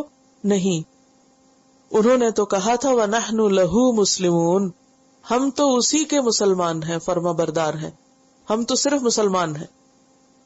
اب آپ دیکھیے کہ عام طور پر ہم جب کوئی غلط کام کرتے ہیں اور اس کی کوئی دلیل ہمارے پاس نہیں ہوتی تو ہم کیا کہہ دیتے ہیں، ہم باپ دادا کے طریقے، ہم نے ایسا ہی دیکھا ہے، ہمارے گھر میں یہی ہوتا تھا، ہمارے بڑے یہی کرتے تھے. اور بعض اوقات وہ بھی الزام ہوتا ہے، وہ انہوں نے ایسا نہیں کیا ہوتا، ہمیں پتہ ہی نہیں ہوتا کہ وہ کس طریقے پہ تھے. اب دیکھیے کہ کتنے ہی بچے ایسے ہیں جن کو نہیں پتا کہ ان کے ماں باپ کا طریقہ کیا تھا، ان کے خاندان میں کون کون عالم گزرے، کون کون بزرگ گزرے، کون کون بڑے گزرے. بعض اوقات کچھ لوگ ملاقات میں اپنا تعارف کراتے ہیں تو وہ بتاتے ہیں کہ ان کے دادا جو تھے وہ بہت بڑے عالم تھے، بہت بڑے مفسر تھے، بہت بڑے محدث تھے، لیکن اس نسل میں کوئی دور دور اثرات نہیں نظر آتے، کیونکہ علم ایسی چیز نہیں جو ورثے میں ملے کہ اگر ماں کے پاس پی ایچ ڈی ہے تو وہ ڈگری مرتے ہوئے بچے کو دے جائے گا، اچھا یہ تم یوز کر لینا، یہ نہیں ہو سکتا. تو بعض اوقات ماں باپ سمجھاتے بھی ہیں تو اولاد نہیں سمجھتی. بنی اسرائیل کے ساتھ یہی ہوا کہ انہوں نے اپنی مرضی، اور جب ان سے کہا گیا کہ تم دین اسلام اختیار کرو، محمد صلی اللہ علیہ وسلم کو مانو، تو کہنے لگے کہ ہم تو اپنے آبا و اجداد کو مانیں گے اور ہمیں یعقوب علیہ السلام نے یہودیت پہ قائم رہنے کی تلقین کی تھی. تو اس کا رد یہاں کیا جا رہا ہے کہ تم کیسی باتیں کر رہے ہو، کیا تم موجود تھے اس وقت؟ تم تو موجود ہی نہیں تھے، تمہیں تو پتہ ہی نہیں کہ یعقوب علیہ السلام نے کس چیز کی تلقین کی تھی. انہوں نے تو اپنے بچوں سے کہا تھا کہ تم کس کی عبادت کرو گے، تو سب نے بیک زبان ہو کر کہا کہ ہم ایک الہ کی عبادت کریں گے جو ہمارے آبا و اجداد کا الہ ہے، یعنی اللہ رب العزت، اور ہم اسی کے فرما بردار ہیں. تو اس آیت سے بڑی اہم بات یہ پتہ چلتی ہے، جیسے پچھلی آیت سے بھی ہمیں پتہ چلا کہ یعقوب علیہ السلام جو تھے اللہ کے ان بندوں میں سے تھے جنہوں نے اپنے ساتھ اپنی اولاد کی بھی فکر کی، اور مرتے وقت جو آخری وقت تھا ان کا، اس وقت انہوں نے انہیں یہ نہیں کہا کہ اچھا ادھر آؤ میں تم کو بتاؤں میری کتنی جائیداد ہے اور کون کون سے مال و دولت کے ذخیرے ہیں میرے پاس، اور تم فلاں بیٹا یہ لے لے اور فلاں یہ لے لے، تم 12 ہو، آپس میں جھگڑنا نہیں، اتنا مال میں چھوڑ رہا ہوں، یہ اور یہ چیز لے لے. عام طور پہ جب کوئی عام دنیا دار انسان مرتا ہے تو وہ کیا وصیت کرتا ہے؟ جب ہم کبھی ول لکھنے کا سوچتے ہیں تو کیا لکھنے کا سوچتے ہیں؟ ہمیں موت کا جب خیال آتا ہے تو فوراً ہی خیال آتا ہے کہ ہمارا جو بزنس ہے یا جاب ہے یا جو بینک بیلنس ہے یا جو پراپرٹی ہے، اس کو کون سنبھالے گا اور کیسے سنبھالے گا. اور بیٹھ کے کیلکولیشنز کرتے رہتے ہیں کہ اچھا یہ اس کو دے دیتے ہیں، وہ اس کو. اور پھر عموماً اگر کوئی بھی ول اٹھا کے پڑھے اس میں یہی باتیں ملیں گی، کیونکہ ہم دنیا کمانے کے لیے جیتے ہیں، دنیا ہی کماتے رہتے، دنیا ہی جمع کرتے رہتے ہیں، اور جب مرنے کا بھی سوچتے ہیں تو دنیا ہی کی فکر کرتے ہیں، نہ اپنی نہ بچوں کی آخرت کی. اور پھر جب پیچھے چھوڑ کے جاتے ہیں تو دنیا ہی چھوڑ کے جاتے ہیں، باقی تو کچھ ہوتا نہیں. کیونکہ ہم جس چیز کے لیے خود جی رہے ہیں اسی چیز کی فکر کریں گے نا، اسی پہ موت آئے گی. لیکن جن لوگوں نے آخرت کی یاد میں زندگی بسر کی، وہ صرف دنیا کی نہیں، وہ اپنے بچوں کی آخرت کی بھی فکر کرتے ہیں. اور یعقوب علیہ السلام کی مثال بہترین مثال ہے کہ انہوں نے مرتے وقت اپنی اولاد کو عبادت کی تلقین کی، ایک اللہ کی عبادت کی، اور اپنی نسلوں کے لیے بھی یہی تمنا کی، آخری بات یہی کی، اسی بات پہ وہ خود مرے. اور پھر اس میں آپ دیکھیے کہ یہ جو ابراہیم اور اسماعیل کی بات کی، ان کو آبا کہا گیا. تو اسماعیل تو چچا تھے، باپ تو نہیں تھے، تو چچا بھی باپ کی طرح ہوتا ہے. ایک حدیث میں آتا ہے نبی صلی اللہ علیہ وسلم نے حضرت عمر کو کہا تھا، اما شعرت ان عم الرجل سن و ابی، کیا تم نہیں جانتے کہ انسان کا چچا بھی اس کے باپ کا سن ہوتا ہے. سن کہتے ہیں ایک تنے سے نکلی 2 شاخیں، جیسے پودا ہوتا ہے نا، ایک بیج ہوتا ہے، ایک سٹیم ہوتا ہے، لیکن اس سے 2 برانچز نکلتی ہیں. یعنی چچا کی اصل بھی ایک، یعنی ان دونوں کا باپ ایک ہے، تو پھر چچا بھی باپ کی طرح، جیسے خالہ ماں کی طرح ہوتی ہے ایسے چچا باپ کی طرح ہوتا ہے. تو اس لیے اسماعیل علیہ السلام کا ذکر بھی کیا. اور اسماعیل علیہ السلام کا ذکر اس لیے بھی کیا کہ نہ صرف یہ کہ اسحاق علیہ السلام بلکہ اسماعیل علیہ السلام بھی اسی دین پر تھے. سب کا دین ایک ہی دین تھا، اور وہ کیا تھا؟ دین اسلام. اور سب اپنے آپ کو کیا کہتے تھے؟ مسلمان. وَنَحْنُ لَهُ مُسْلِمُونَ، اور ہم سب مسلمان ہیں. تو خلاصہ آیت کا یہ ہے کہ ہم سب کو خود بھی اور اپنے بچوں کو اور بچوں کے بچوں کو، ان سب نسلوں کو جن کو ہم نے یہ ماحول دیا، انہیں کیا دینے اور کیا بتانے کی ضرورت ہے کہ ہمارے بعد وہ کیا کریں؟ دین اسلام پر قائم رہیں. اس موقع پر آپ دیکھیے ہم سب کو سوچنے کی ضرورت ہے کہ کیا صرف کہنے سے یہ بات ہو جاتی؟ اب دیکھیے کہ ہمارے بچے دن کے کتنے گھنٹے ہمارے پاس گزارتے ہیں، ہم سے کتنی تعلیم لیتے ہیں، وہ ہماری کیا تربیت ہے، ہمارا کیا اثر ہے ان کی تربیت میں. ہم سب سوچیں کہ ہمارے بعد ہمارے بچے یا ان کے آگے بچے کس طریقے پر ہوں گے. اگر ہم نے اپنے بچوں کو دین کی تعلیم نہیں دی تو کیا وہ اپنے بچوں کو آگے کچھ دے سکیں گے؟ نہیں، کیونکہ پہلا مدرسہ تو گھر ہوتا ہے. ماں سب سے بڑی معلم ہوتی. عربی کا ایک شاعر ہے، وہ ایک شعر میں کہتا ہے کہ الام مدرستن، ماں ایک پورا اسکول ہے. جو کچھ ماں دے سکتی وہ کوئی اور نہیں دے سکتا. لیکن اگر ماں ہی دین سے دور ہو تو بچوں کو کیا دے گی؟ عام طور پہ باپ تو کمائی میں لگے رہتے، یا یہ کہ ان کے دلوں میں اولاد کی وہ شفقت نہیں ہوتی جو ماں کے اندر ہوتی ہے، ان کے اندر سکھانے کا بھی وہ طریقہ نہیں ہوتا جو ماں کا ہوتا ہے. تو اس کا مطلب نہیں کہ باپ کی ذمہ داری نہیں، باپ کی بھی ہے، لیکن ماں کی ذمہ داری زیادہ ہے، کیونکہ وہ زیادہ وقت بچوں کے ساتھ گزارتی. 9 مہینے تو بچہ اس کے پیٹ میں رہتا ہے، پھر 2 سال اس کا دودھ پیتا ہے، پھر کتنے عرصے تک وہ کھانے پینے میں اس کا محتاج رہتا ہے، اس کو انگلی پکڑ کے چلنا سکھاتی ہے.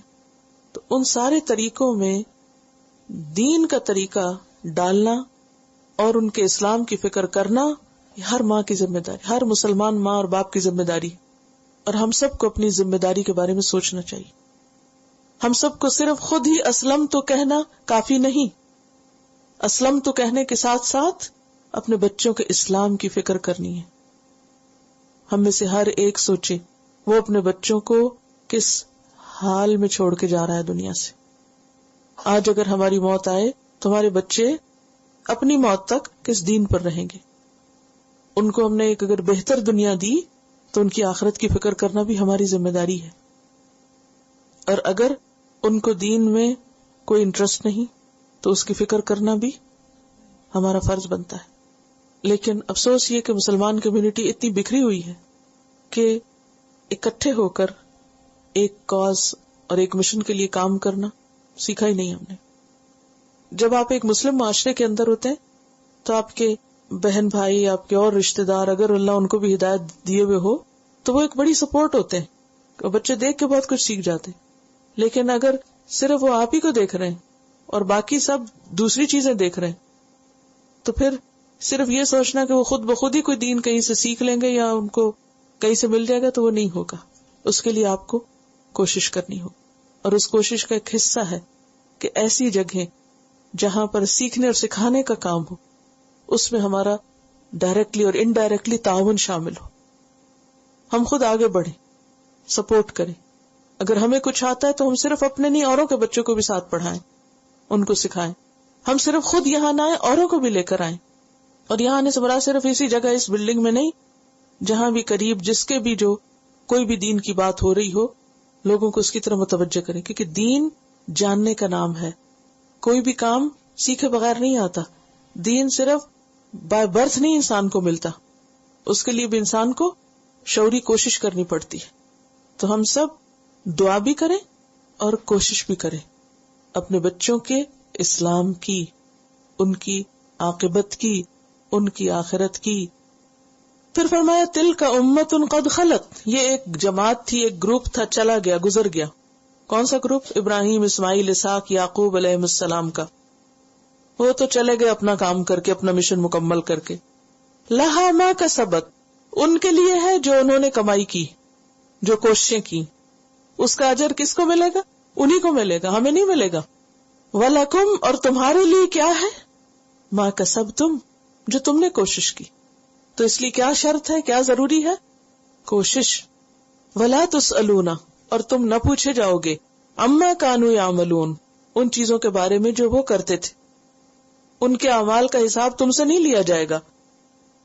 ہمارے ہاں ایک اور غلط فہمی بہت عام ہے، اور وہ کیا کہ میرا تعلق بہت نیک لوگوں کے خاندان سے، میں سید ہوں، میں امت محمد صلی اللہ علیہ وسلم میں سے ہوں، اور اس کو اپنے لیے شرف اور عزت اور اعزاز کی بات سمجھتے ہیں. اور ساتھ ہی یہ بھی سمجھنے لگتے ہیں کہ چونکہ ہماری نسبت ان سے ہے لہٰذا ہمارا انجام بھی ان کے ساتھ ہوگا. سوچتے نا لوگ ایسے، چونکہ ہم فلاں کی اولاد میں سے، فلاں کی امت میں سے، لہٰذا ہم ادھر سے ہی اٹھائے جائیں گے. یہاں کیا بتایا گیا؟ تلک امت قد خلت لہا ما کسبت ولکم ما کسبتم. وہ امت چلی گئی اپنے کام کر کے، ان کو وہ ملے گا جو انہوں نے کوشش کی، اور تمہیں کیا ملے گا؟ جو انہوں نے کوشش کی. تم نے کوشش کی تو صرف کسی کی اولاد میں ہونے سے بات نہیں بنے گی. اگر ہم عمل نہیں کریں گے تو کسی کا عمل ہمارے عمل کی کمی کو نہیں پورا کر سکتا. دنیا میں تو یہ ہوتا ہے نا کہ اگر بچوں کے پاس کوئی چیز نہیں اور آپ نے بہت کچھ کمایا ہو تو آپ کیا کرتے ہیں؟ اچھا نہیں تو یہ بھی لے لو، یہ بھی لے لو، یہ بھی لے لو، تاکہ تمہیں کسی چیز کی کمی نہ آئے. کرتے ہیں نا دنیا میں. اپنا بھی اٹھا کے حصہ دے دیتے، اچھا تم لے لو، تم خوش رہو.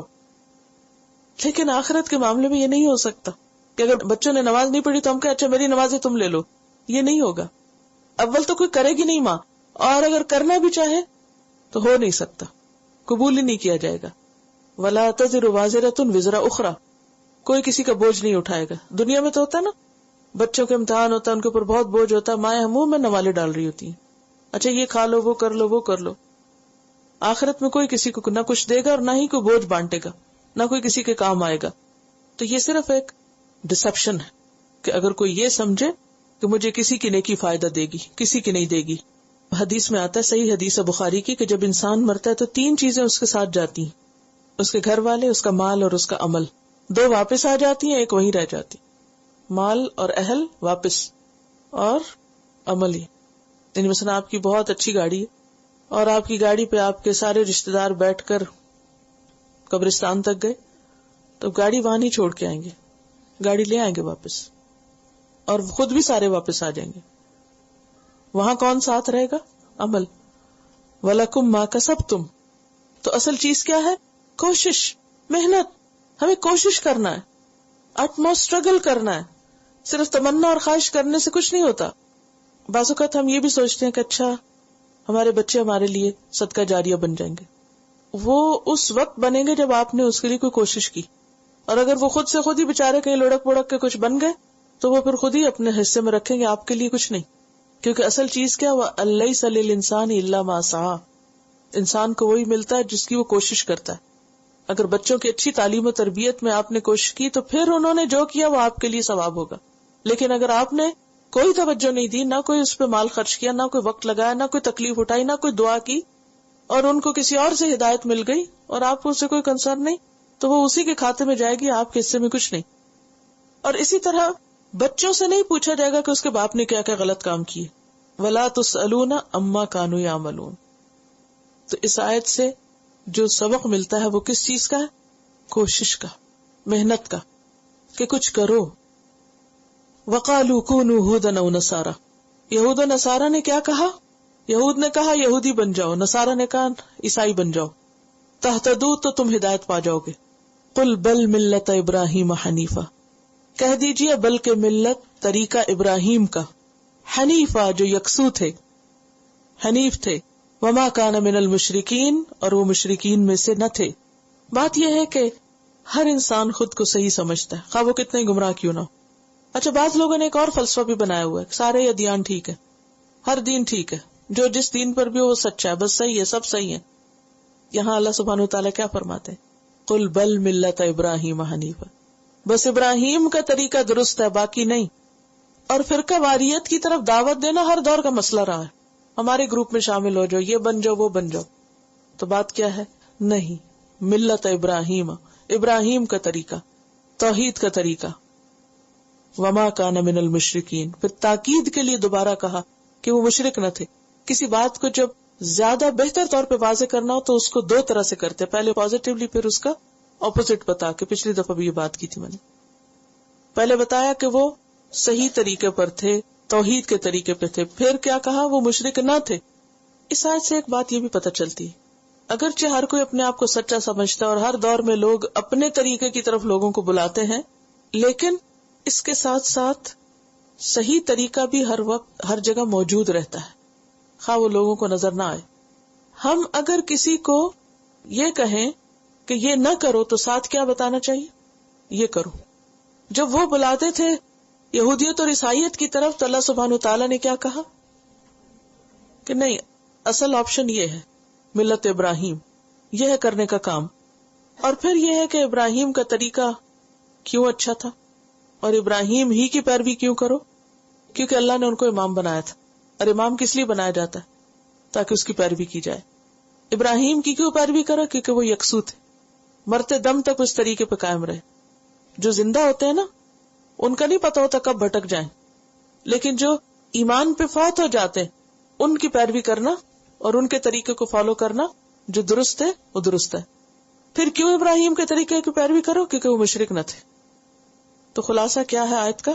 کہ دنیا میں جتنے بھی گروہ ہیں ہر ایک اپنے آپ کو سچا سمجھتا ہے، اور کچھ لوگ سبھی کو سچا سمجھتے ہیں، اور یہ دونوں باتیں درست نہیں.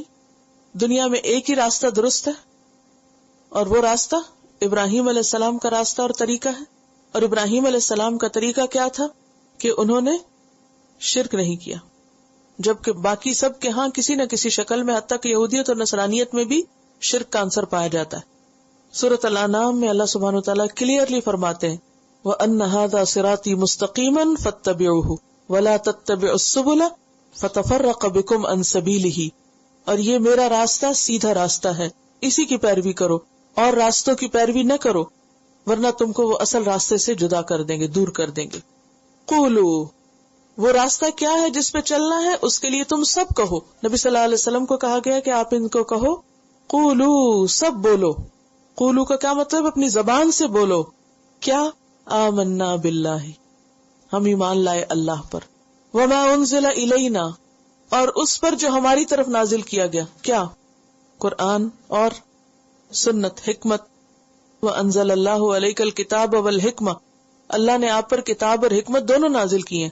تو وما انزل الینا جب کہیں گے تو اس سے مراد کیا ہوگی؟ قرآن اور سنت دونوں. وما انزل الی ابراہیم، اور جو اتارا گیا تھا ابراہیم علیہ السلام پر. کیا اتارا گیا تھا؟ صحیفے. اس کے بارے میں آتا ہے کہ وہ 10 صحیفے تھے. صحیفہ چھوٹی چھوٹی کتاب کو کہتے ہیں. صحف ابراہیم و موسیٰ قرآن مجید میں آتا ہے. وہ اسماعیل، اور اسماعیل علیہ السلام پر جو اتارا گیا، ہمیں نہیں معلوم وہ کون سی کتاب تھی، لیکن جو بھی اتارا گیا ہم اس کو مانتے ہیں. وہ اسحاق اور اسحاق علیہ السلام پہ بھی اتارا گیا، لیکن ہمیں نہیں پتا ان کی کتاب کا، یہ صحیفے کا. وہ یعقوب اور یعقوب علیہ السلام پر جو اتارا گیا ہمیں نہیں معلوم کہ وہ کیا چیز تھی. والاسباط، اور جو بنی اسرائیل کے دیگر انبیاء پر اتارا گیا. بنی اسرائیل کے جو گروپ بنے تھے ان کی طرف جو انبیاء بھیجے گئے تھے، بہت سے انبیاء بھیجے گئے تھے ان کی طرف، ان پر جو اتارا گیا اس کو بھی ہم مانتے ہیں. وما اوتی موسیٰ و عیسیٰ، اور جو موسیٰ اور عیسیٰ علیہ السلام کو دیا گیا، موسیٰ علیہ السلام کو تورات اور جو معجزات دیے گئے، عیسیٰ علیہ السلام کو انجیل اور جو معجزات دیے گئے، ہم سب کو مانتے ہیں. وما اوتی النبیون من ربہم، اور جو انبیاء عمومی طور پر جنرلی تمام انبیاء کو دیا گیا اس کو بھی مانتے ہیں، کیونکہ وہ ان کے رب کی طرف سے آیا تھا. لا نفرق بین احد منہم، ہم ان میں سے کسی کے درمیان بھی فرق نہیں کرتے. کس میں؟ ایمان لانے میں. ہم سب کو مانتے ہیں اور جو ان پہ اترا اس سب کو مانتے ہیں. وَنَحْنُ لَهُ مُسْلِمُونَ، اور ہم ایک اللہ کے فرما بردار ہیں، ہم مسلمان ہیں. اب آپ دیکھیے بار بار کیا آ رہا ہے، ہمارا نام کیا ہے، ہم کون ہیں؟ مسلمان. کہیں نہیں کوئی اور کسی فرقے یا گروپ کا نام بتایا جا رہا. مسلمون، وَنَحْنُ لَهُ مُسْلِمُونَ. اب آپ دیکھیے کہ یہ ہے اصل دین، یہ ہے ملت ابراہیم. کیا؟ کہ جو اللہ کی طرف سے آیا ہے اس کو مان لو، کسی قسم کے تعصب کا مظاہرہ نہ کرو. سورۃ البقرہ 285 میں بھی ہم یہی کہتے ہیں. کیا؟ آمن الرسول بما انزل الیہ من ربہ والمؤمنون کل آمن باللہ وملائکتہ وکتبہ ورسلہ. تو ہمارا دین کیا کہتا ہے؟ سارے انبیاء برحق تھے، ہر ایک دین اسلام لے کر آیا، جو تعلیمات انہوں نے دی وہ سچ تھی، ہم سب اس کے اوپر ایمان رکھتے ہیں اور ہم ان سارے پیغمبروں میں فرق نہیں کرتے. فَإِنْ آمَنُوا بِمِثْلِ مَا آمَنْتُمْ بِهِ، پھر اگر وہ لوگ ایمان لائیں جیسا تم ایمان لائے ہو. کون؟ یہود و نصارہ. فَقَدْ اهْتَدَوْا، تو وہ ہدایت پر ہوں گے. ہدایت کا معیار کیا ہے؟ کرائیٹیریا کیا ہے؟ کون سا ایمان؟ جو نبی صلی اللہ علیہ وسلم اور صحابہ کا ایمان تھا. بِمِثْلِ مَا آمَنْتُمْ، تم سے مراد کون ہے یہاں؟ نبی اور صحابہ کرام، نبی صلی اللہ علیہ وسلم اور صحابہ کرام. یعنی یہود و نصارہ اس وقت حق پر ہوں گے جب وہ ایمان لائیں گے جیسا تمہارا ایمان ہے. وَإِن تَوَلَّوْا، اور اگر وہ منہ پھیر جائیں، ویسا ایمان نہ لائیں، قرآن کو نہ مانے، فَإِنَّمَا هُمْ فِي شِقَاقٍ، تو وہ تو ضد میں پڑے ہوئے ہیں، مخالفت کا شکار ہے. فَسَيَكْفِيكَهُمُ اللَّهُ، آپ پریشان نہ ہوں، نہیں مانتے نہ مانے، تمہارا نقصان نہیں کر سکتے، ان کی طرف سے اللہ تمہیں کافی ہوگا. کیونکہ ہوتا ہے نا، جو ضد میں آ جائے، جو مخالفت شروع کر دے، پھر وہ آپ کو نقصان پہنچانے کی کوشش کرتا ہے، پھر انسان اس سے ڈرتا ہے. تو یہاں نبی صلی اللہ علیہ وسلم کو تسلی دی جا رہی ہے کہ آپ علل اعلان حق کا اظہار کریں، کسی کی دشمنی اور مخالفت سے نہ ڈریں، اللہ تمہیں ان کے شر اور چالوں کے مقابلے میں کافی ہو جائے گا. یعنی اس میں نبی صلی اللہ علیہ وسلم کو خوشخبری دی جا رہی ہے. وَهُوَ السَّمِيعُ الْعَلِيمُ، اور وہ سننے والا ہے، جاننے والا ہے. اور یہ تاریخ گواہ ہے کہ جتنا بھی نبی صلی اللہ علیہ وسلم کا راستہ روکنے کی کوشش کی گئی اس میں کوئی کامیاب نہیں ہوا. نتیجہ کیا نکلا؟ دین غالب ہو کر رہا. نبی صلی اللہ علیہ وسلم جو طریقہ لائے تھے وہ کامیاب ہوا، دین اسلام پوری دنیا تک پہنچ گیا. تو بنیادی طور پر یہاں ہدایت کا حقیقی معیار بتایا جا رہا ہے کہ ہدایت پہ کون ہے. کون ہے؟ جو اس طریقے پر ہو جو محمد صلی اللہ علیہ وسلم اور آپ کے صحابہ کا تھا. ہمیں آج کے دور کی مثالوں کو نہیں دیکھنا کہ وہ فلاں لیڈر بہت اچھا تو اس کو پیروی کرو تو اس کے پیچھے جاؤ. معیار کیا ہے ہدایت کا؟ محمد الرسول اللہ صلی اللہ علیہ وسلم اور آپ کے صحابہ. صراط الذین انعمت علیہم. اور آپ کا طریقہ کون سا طریقہ تھا؟ اسلام کا طریقہ تھا، جو دراصل ابراہیم علیہ السلام کا طریقہ تھا. اور ابراہیم علیہ السلام کسی گروہ میں سے نہ تھے، کسی خاص فرقے میں سے نہ تھے. صبغۃ اللہ، اللہ کا رنگ، اللہ کا رنگ. اور مراد اس سے کیا ہے؟ دین اسلام. دین اسلام کو رنگ کیوں کہا جا رہا ہے؟ کیونکہ بات یہ ہے کہ جو شخص دین میں آتا ہے وہ کیا ہو جاتا ہے؟ ایک خاص رنگ اس پہ چڑھنے لگتا ہے. آپ نے دیکھا ہوگا کہ جو لوگ دیندار بننے لگتے ہیں، دین پر عمل کرنے لگتے ہیں، ان کی شکل، ان کے لباس ان کی چال ڈھال، ان کے بولنے کے انداز، اس میں فرق آتا ہے، ایک رنگ چڑھنے لگتا ہے. اور اگر وہ رنگ نہ ہو اور وہ کہے ہمارا دل بہت اچھا، نیت بہت اچھی ہے، تو یہ کافی نہیں، کیونکہ رنگ جو ہوتا ہے وہ اندر نہیں ہوتا، رنگ اوپر ہوتا ہے.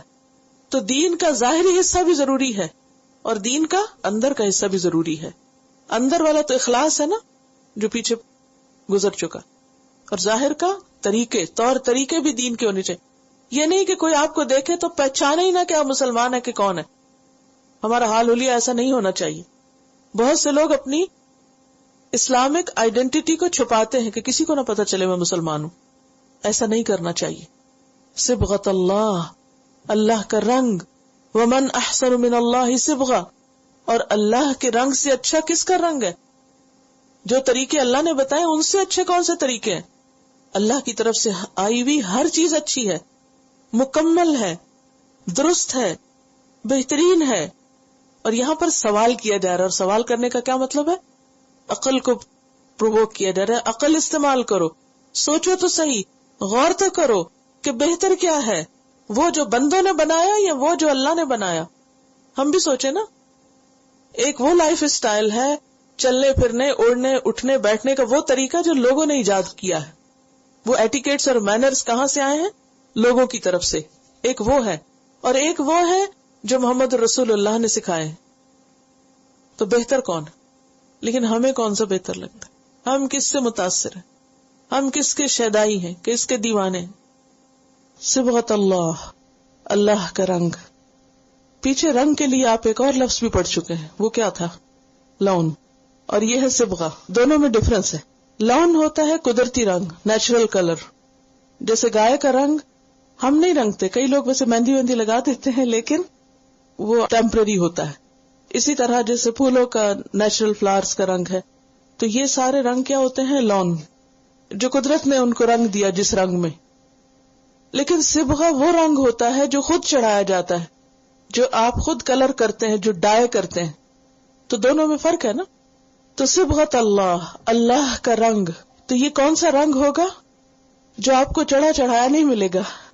یہ آپ کا اسکن کلر نہیں ہے. اس سے مراد کہ آپ گورے ہیں یا کالے ہیں یا درمیانے ہیں. اس سے مراد اللہ کا دین ہے، دین کا رنگ ہے. اور دین کا رنگ انسان کوشش کے ساتھ خود پہ چڑھاتا ہے، اس کے لیے محنت کرنی پڑتی. اس کے لیے اللہ سبحانہ وتعالی ایمان والوں کو مخاطب کر کے کہتے ہیں، یا ایھا الذین آمنوا ادخلوا فی السلم کافۃ، اے لوگو جو ایمان لائے ہو دین میں پورے کے پورے داخل ہو جاؤ. یعنی اپنے آپ کو کمپلیٹلی رنگ لو. تمہارا دین تمہاری آئیڈینٹی ہو، تمہاری پہچان ہو.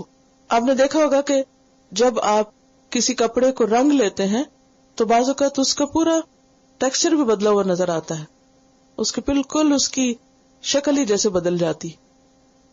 ایک اور مثال آپ یوں لے سکتے کہ جیسے اگر کمرے میں آپ سفید رنگ کی بتی جلائیں تو کیا ہوتا ہے؟ ماحول اور ہوتا ہے. یلو جلائیں تو اور ہوتا ہے، اور اگر وہیں بلو یا گرین جلا دیں تو اور ہو جائے گا.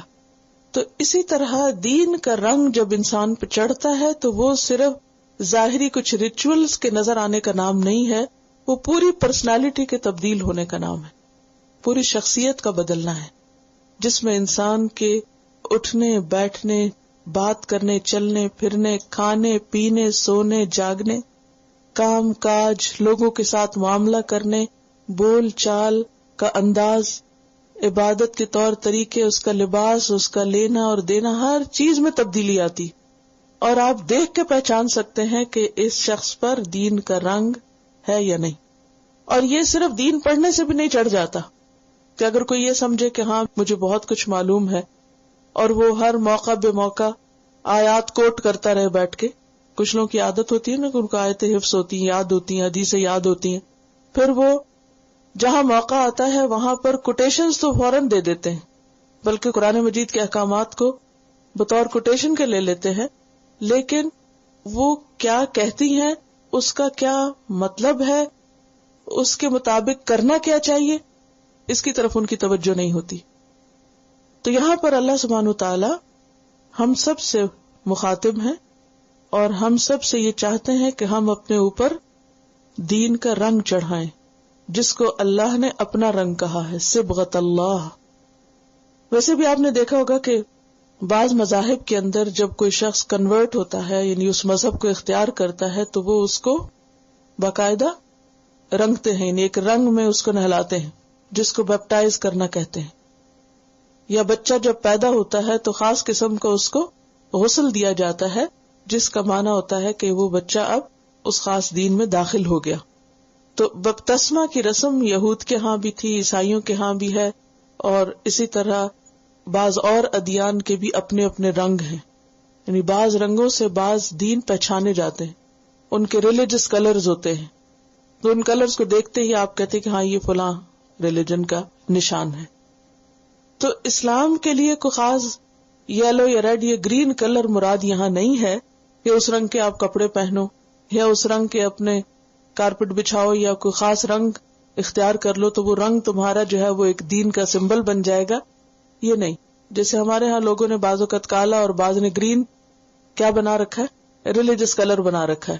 کیونکہ خانہ کعبہ کے اوپر بلیک کلر کا غلاف ہے تو کچھ لوگ کالے کپڑے کو پہننا یا کالے رنگ کو دین کا شعار سمجھتے، کچھ گرین، روزے کا رنگ گرین ہے تو اس سے گرین رنگ دین کا رنگ سمجھتے ہیں، اور ہر ریلیجس فنکشن میں وہ رنگ حاوی ہوتا ہے. کچھ لوگ کچھ اور مذاہب کو فالو کرتے ہیں، شادیوں میں یلو کلر جو ہے وہ خاص مواقع پر ہر چیز، پھول ہوں یا لباس ہوں یا چاندیاں بچھی ہوئی ہوں، ہر چیز کو یلو کر دیتے ہیں. تو یہ سب کیا ہے؟ لوگوں کے خود ساختہ بنائے ہوئے رنگ ہیں. جبکہ اللہ سبحانہ وتعالی کیا چاہتا ہے ہم سے؟ صبغت اللہ، کہ تم اللہ کا رنگ اختیار کرو، اللہ والے بنو، جس کے لیے ہم نے شروع میں پڑھا تھا کہ قرآن مجید پڑھنے کا ہمارا مقصد کیا ہے؟ وَلَكِنْ كُونُوا رَبَّانِيِّينَ بِمَا كُنْتُمْ تُعَلِّمُونَ الْكِتَابَ وَبِمَا كُنْتُمْ تَدْرُسُونَ. لیکن یہ کہ تم ربانی بن جاؤ، اللہ والے، رب والے، تمہارا تعلق رب کے ساتھ مضبوط ہو، کیونکہ تم کتاب کو پڑھتے ہو، پڑھاتے ہو. تو کتاب پڑھنے، پڑھانے، دین کا علم حاصل کرنے، سیکھنے، سکھانے کا اصل مقصد اور غرض کیا ہے؟ کہ انسان کے اندر اللہ کا رنگ آئے، اللہ سے تعلق کی خوشبو آئے، لوگ دور سے دیکھ کے پہچان جائیں کہ یہ شخص اللہ والا. اچھا، اس کے لیے بھی ہم نے خاص ایک شکل حلیے بنا لیے، اور بس ان شکلوں کو ہم کہتے ہیں یہ اللہ والے ہیں، اور اس کے علاوہ دوسری شکلیں اللہ والی نہیں ہیں. تو نبی صلی اللہ علیہ وسلم نے کسی خاص مخصوص ہیئت یا شکل کو اللہ والی شکل نہیں کہا، بلکہ تمام چیزیں، خواہ وہ مخصوص علامات ہوں، جیسے خواتین کے لیے جیسے حجاب ہے یا مردوں کے لیے داڑھی ہے، تو یہ ایک ظاہری رنگ ضرور ہے، لیکن صرف یہ کافی نہیں ہے. اگر کوئی شخص حجاب اوڑھ کے کسی کو گالیاں دے رہا ہے یا بدتمیزی کر رہا ہے یا بد اخلاقی کر رہا ہے تو یہ اللہ کا رنگ نہیں ہے.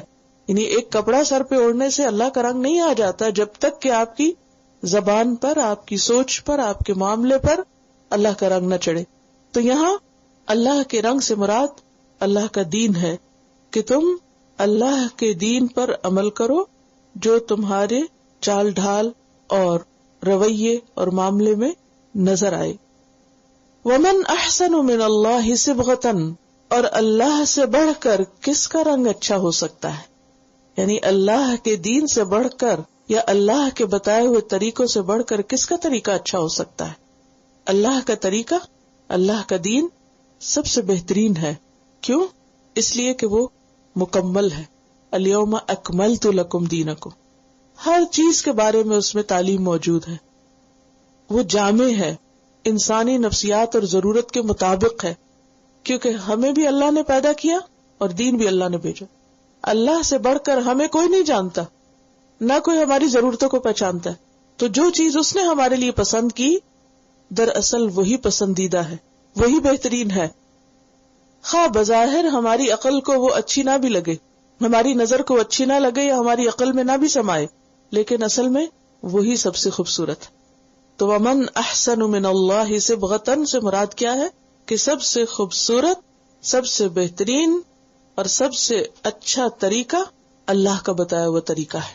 خواہ وہ کھانے کا طریقہ، خواہ وہ سونے کا طریقہ، خواہ وہ بولنے کا طریقہ، خواہ وہ ماں باپ یا بہن بھائیوں سے معاملہ کا طریقہ ہو، سب سے خوبصورت طریقہ ہے. یہ الگ بات ہے کہ ہم اس طریقے کو کوئی اہمیت نہیں دیتے، لیکن اس طریقے پر جو پورے طور پہ چلا ہے اس کے طریقے کو کیا طریقہ کہا گیا؟ اسوۃ حسنۃ. اور یہ احسن اور وہ حسنہ ہے، ایک ہی روٹ ہے. خوبصورت طریقہ، خوبصورت نمونہ. لہٰذا اگر ہم چاہتے ہیں کہ اللہ کی نظر میں پسندیدہ ہوں تو ہمیں کیا کرنا ہوگا؟ اللہ کا رنگ اختیار کرنا ہوگا، اس کے بتائے ہوئے طریقوں پر چلنا ہوگا، اس کے رسول محمد صلی اللہ علیہ وسلم کو فالو کرنا ہوگا. لیکن کتنے افسوس کی بات ہے کہ آج خود مسلمان بائیں ہاتھ سے کھانے کو زیادہ پسندیدہ قرار دیتے، سب نہیں، بعض، اور اس کو ایٹیکیٹس میں شمار کرتے، یا کھڑے ہو کے کھانے یا بیٹھ کے کھانے میں کوئی فرق محسوس نہیں کرتے، بلکہ کھڑے ہو کے کھانے کو زیادہ بہتر محسوس کرتے، کیونکہ اس میں نفس کو ایک تسلی ہو رہی ہوتی کہ ہاں ہم بیکورڈ نہیں کہلائیں گے، ریجڈ نہیں کہلائیں گے.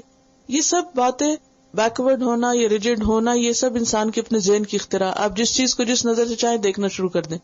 تو دین کا طریقہ جو ہے، چونکہ وہ اللہ کا بھیجا ہوا ہے اور اللہ کی بنائی ہوئی کسی چیز میں آپ کو کوئی خلل نظر نہیں آئے گا. اللہ سبحانہ و تعالیٰ قرآن مجید میں کہتے کہ آسمان کی طرف دیکھو، ہل تری من فطور، کوئی شگاف، کوئی دراڑ، کوئی خلل نظر آتا ہے؟ کچھ بھی نہیں. آپ ایک پتے کو دیکھے، ایک پھول کو دیکھے، ایک پتھر کو دیکھے، آسمان کو دیکھے، زمین کو دیکھے، کسی بھی چیز کو دیکھے، اللہ کی بنائی ہوئی کسی چیز میں کوئی کمی نظر نہیں آتی. ہر چیز اپنی جگہ پر پرفیکٹ ہے اور اپنا کام کر رہی. تو اگر پوری کائنات ایک ڈسپلن کے ساتھ چل رہی ہے، سورج چاند ستارے اپنی اپنی جگہ پر بندھے ہوئے ہیں، کام کر رہے ہیں، اللہ کی اطاعت کر رہے ہیں، اللہ کے بنائے ہوئے نظام میں بندھے ہوئے اور چل رہے ہیں، اور کسی قسم کی وہاں کوئی ڈسٹرکشن نہیں، تو پھر انسانوں کے لیے بھی پسندیدہ کیا ہے کہ وہ اپنے آپ کو اللہ کے آگے جھکا دے اور ان کے لیے اللہ نے جو سسٹم اور جو ڈسپلن بھیجا ہے اس کو فالو کرے. یہی سب سے بہترین طریقہ ہے، یہی سب سے اچھا ہے اگر وہ جانے. اور تم کہو کہ وَنَحْنُ لَهُ عَابِدُونَ، ہم اسی کے عبادت گزار ہیں. کوئی اور مانتا ہے یا نہیں، کوئی اور اس طریقے کو اختیار کرتا ہے یا نہیں، لیکن ہم تو اسی کی بندگی کریں گے، ہم تو اس کے آگے اپنے آپ کو جھکا دیں گے. إِيَّاكَ نَعْبُدُ وَإِيَّاكَ نَسْتَعِينُ.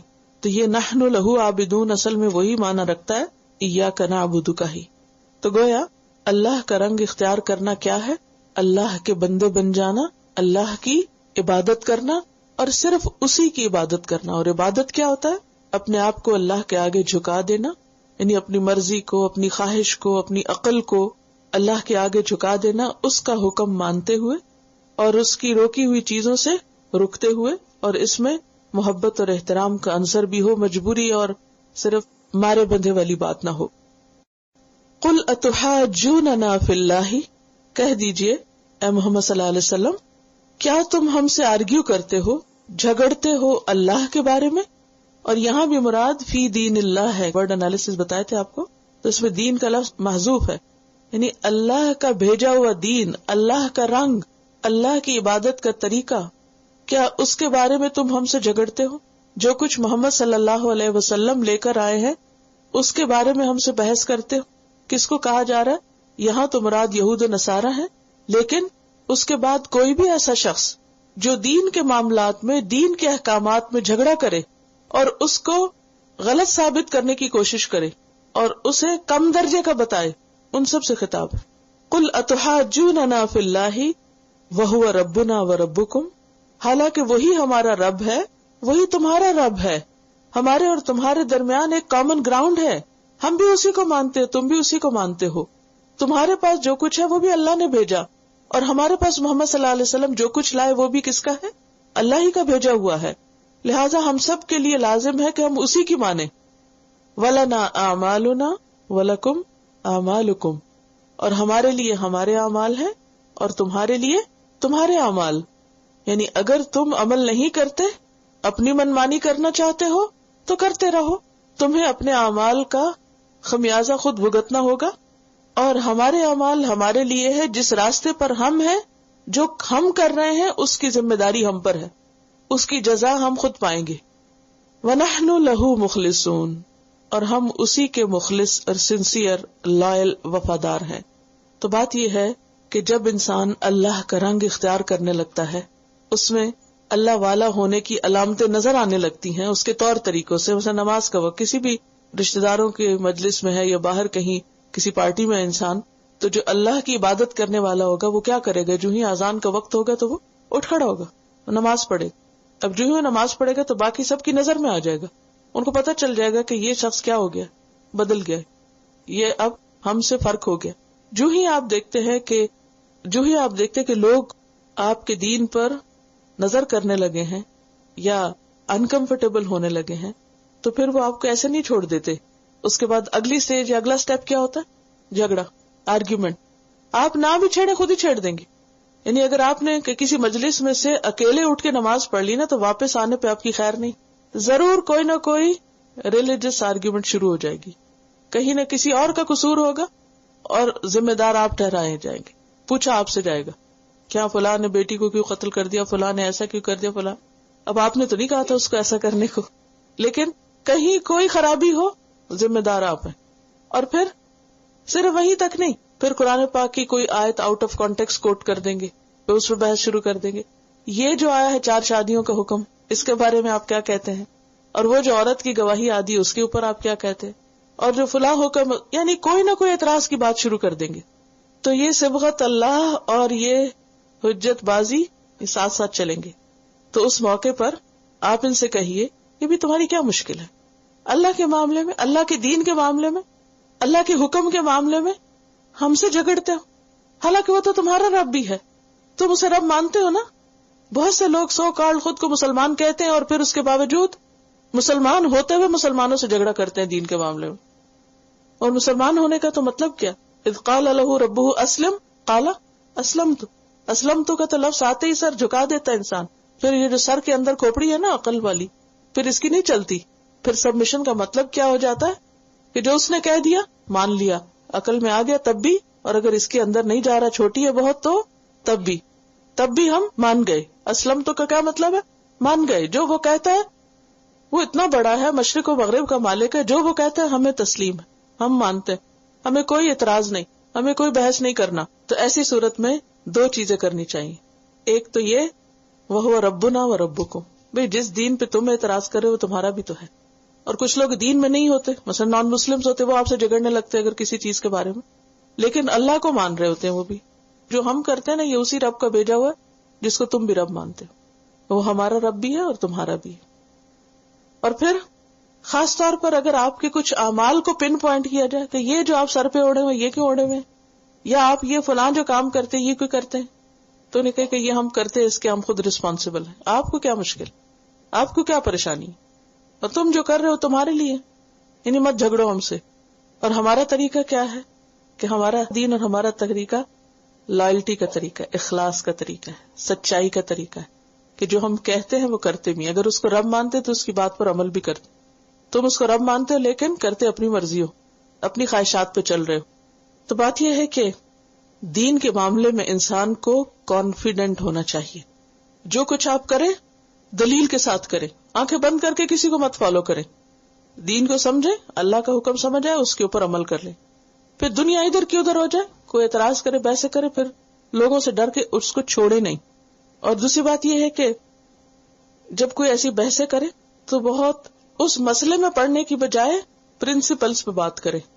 کیونکہ بعض اوقات اگر کوئی خاص بحث چھیڑ دیتا ہے نا، مثلا انٹرسٹ پہ چھیڑ دی یا کچھ اور کسی بھی چیز پہ، اس میں مت جائیں.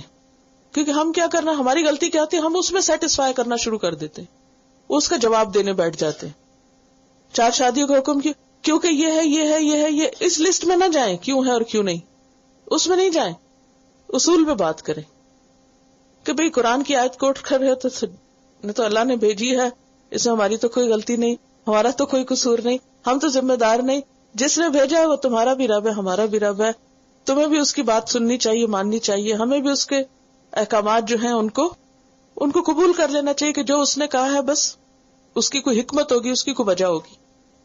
اور پھر یہ ہے کہ دنیا میں سب کو آزادی ملی ہے. تم اگر غلط کام کرے تو ہم تو تم پہ کوئی اعتراض نہیں کر رہے. تمہیں کیا مشکل ہے ہمارے اوپر.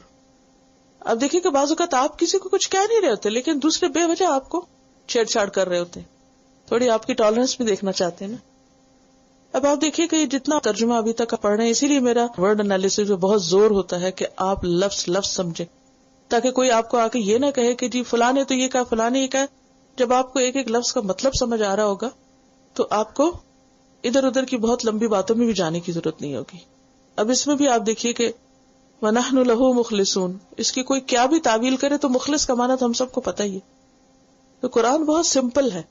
لیکن جو خواہشات کی پیروی کرتے ہیں وہ اس میں تعویلیں نکالتے ہیں، وہ اس کو اصل ٹیکسٹ سے دور لے جاتے ہیں. ام تقولون، یا تم کہتے ہو، ان ابراہیم و اسماعیل و اسحاق و یعقوب والاسباط کانوا ھودا او نصارا، کہ بے شک ابراہیم اور اسماعیل اور اسحاق اور یعقوب اور اسباط کون تھے؟ اولاد یعقوب، بنی اسرائیل کے قبائل، ان کی طرف جو انبیاء بھیجے گئے.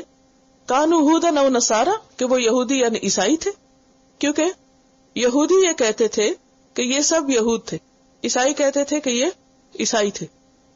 اللہ سبحانہ وتعالیٰ قرآن مجید میں ایک جگہ پر فرماتے ہیں، آل عمران 67، ما کان ابراہیم یہودیا ولا نصرانیا ولکن کان حنیفا مسلما.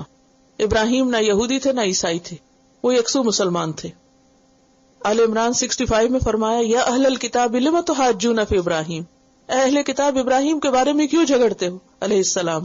وما انزلت التوراۃ والانجیل الا من بعد، حالانکہ تورات اور انجیل تو اس کے بعد اتری ہیں. افلا تعقلون، کیا تم عقل نہیں رکھتے؟ موسیٰ علیہ السلام بعد میں آئے ہیں، ان کے بعد تم ان کے پیروکار اپنے آپ کو یہودی کہہ رہے ہو. عیسیٰ علیہ السلام بعد میں آئے، ابراہیم تو ان سے پہلے کے تھے، وہ کہاں سے تمہارے فرقوں میں پڑ گئے؟ یہ تمہارا نام انہوں نے رکھ لیا جبکہ یہ تمہارے نام بعد کی پیداوار ہیں.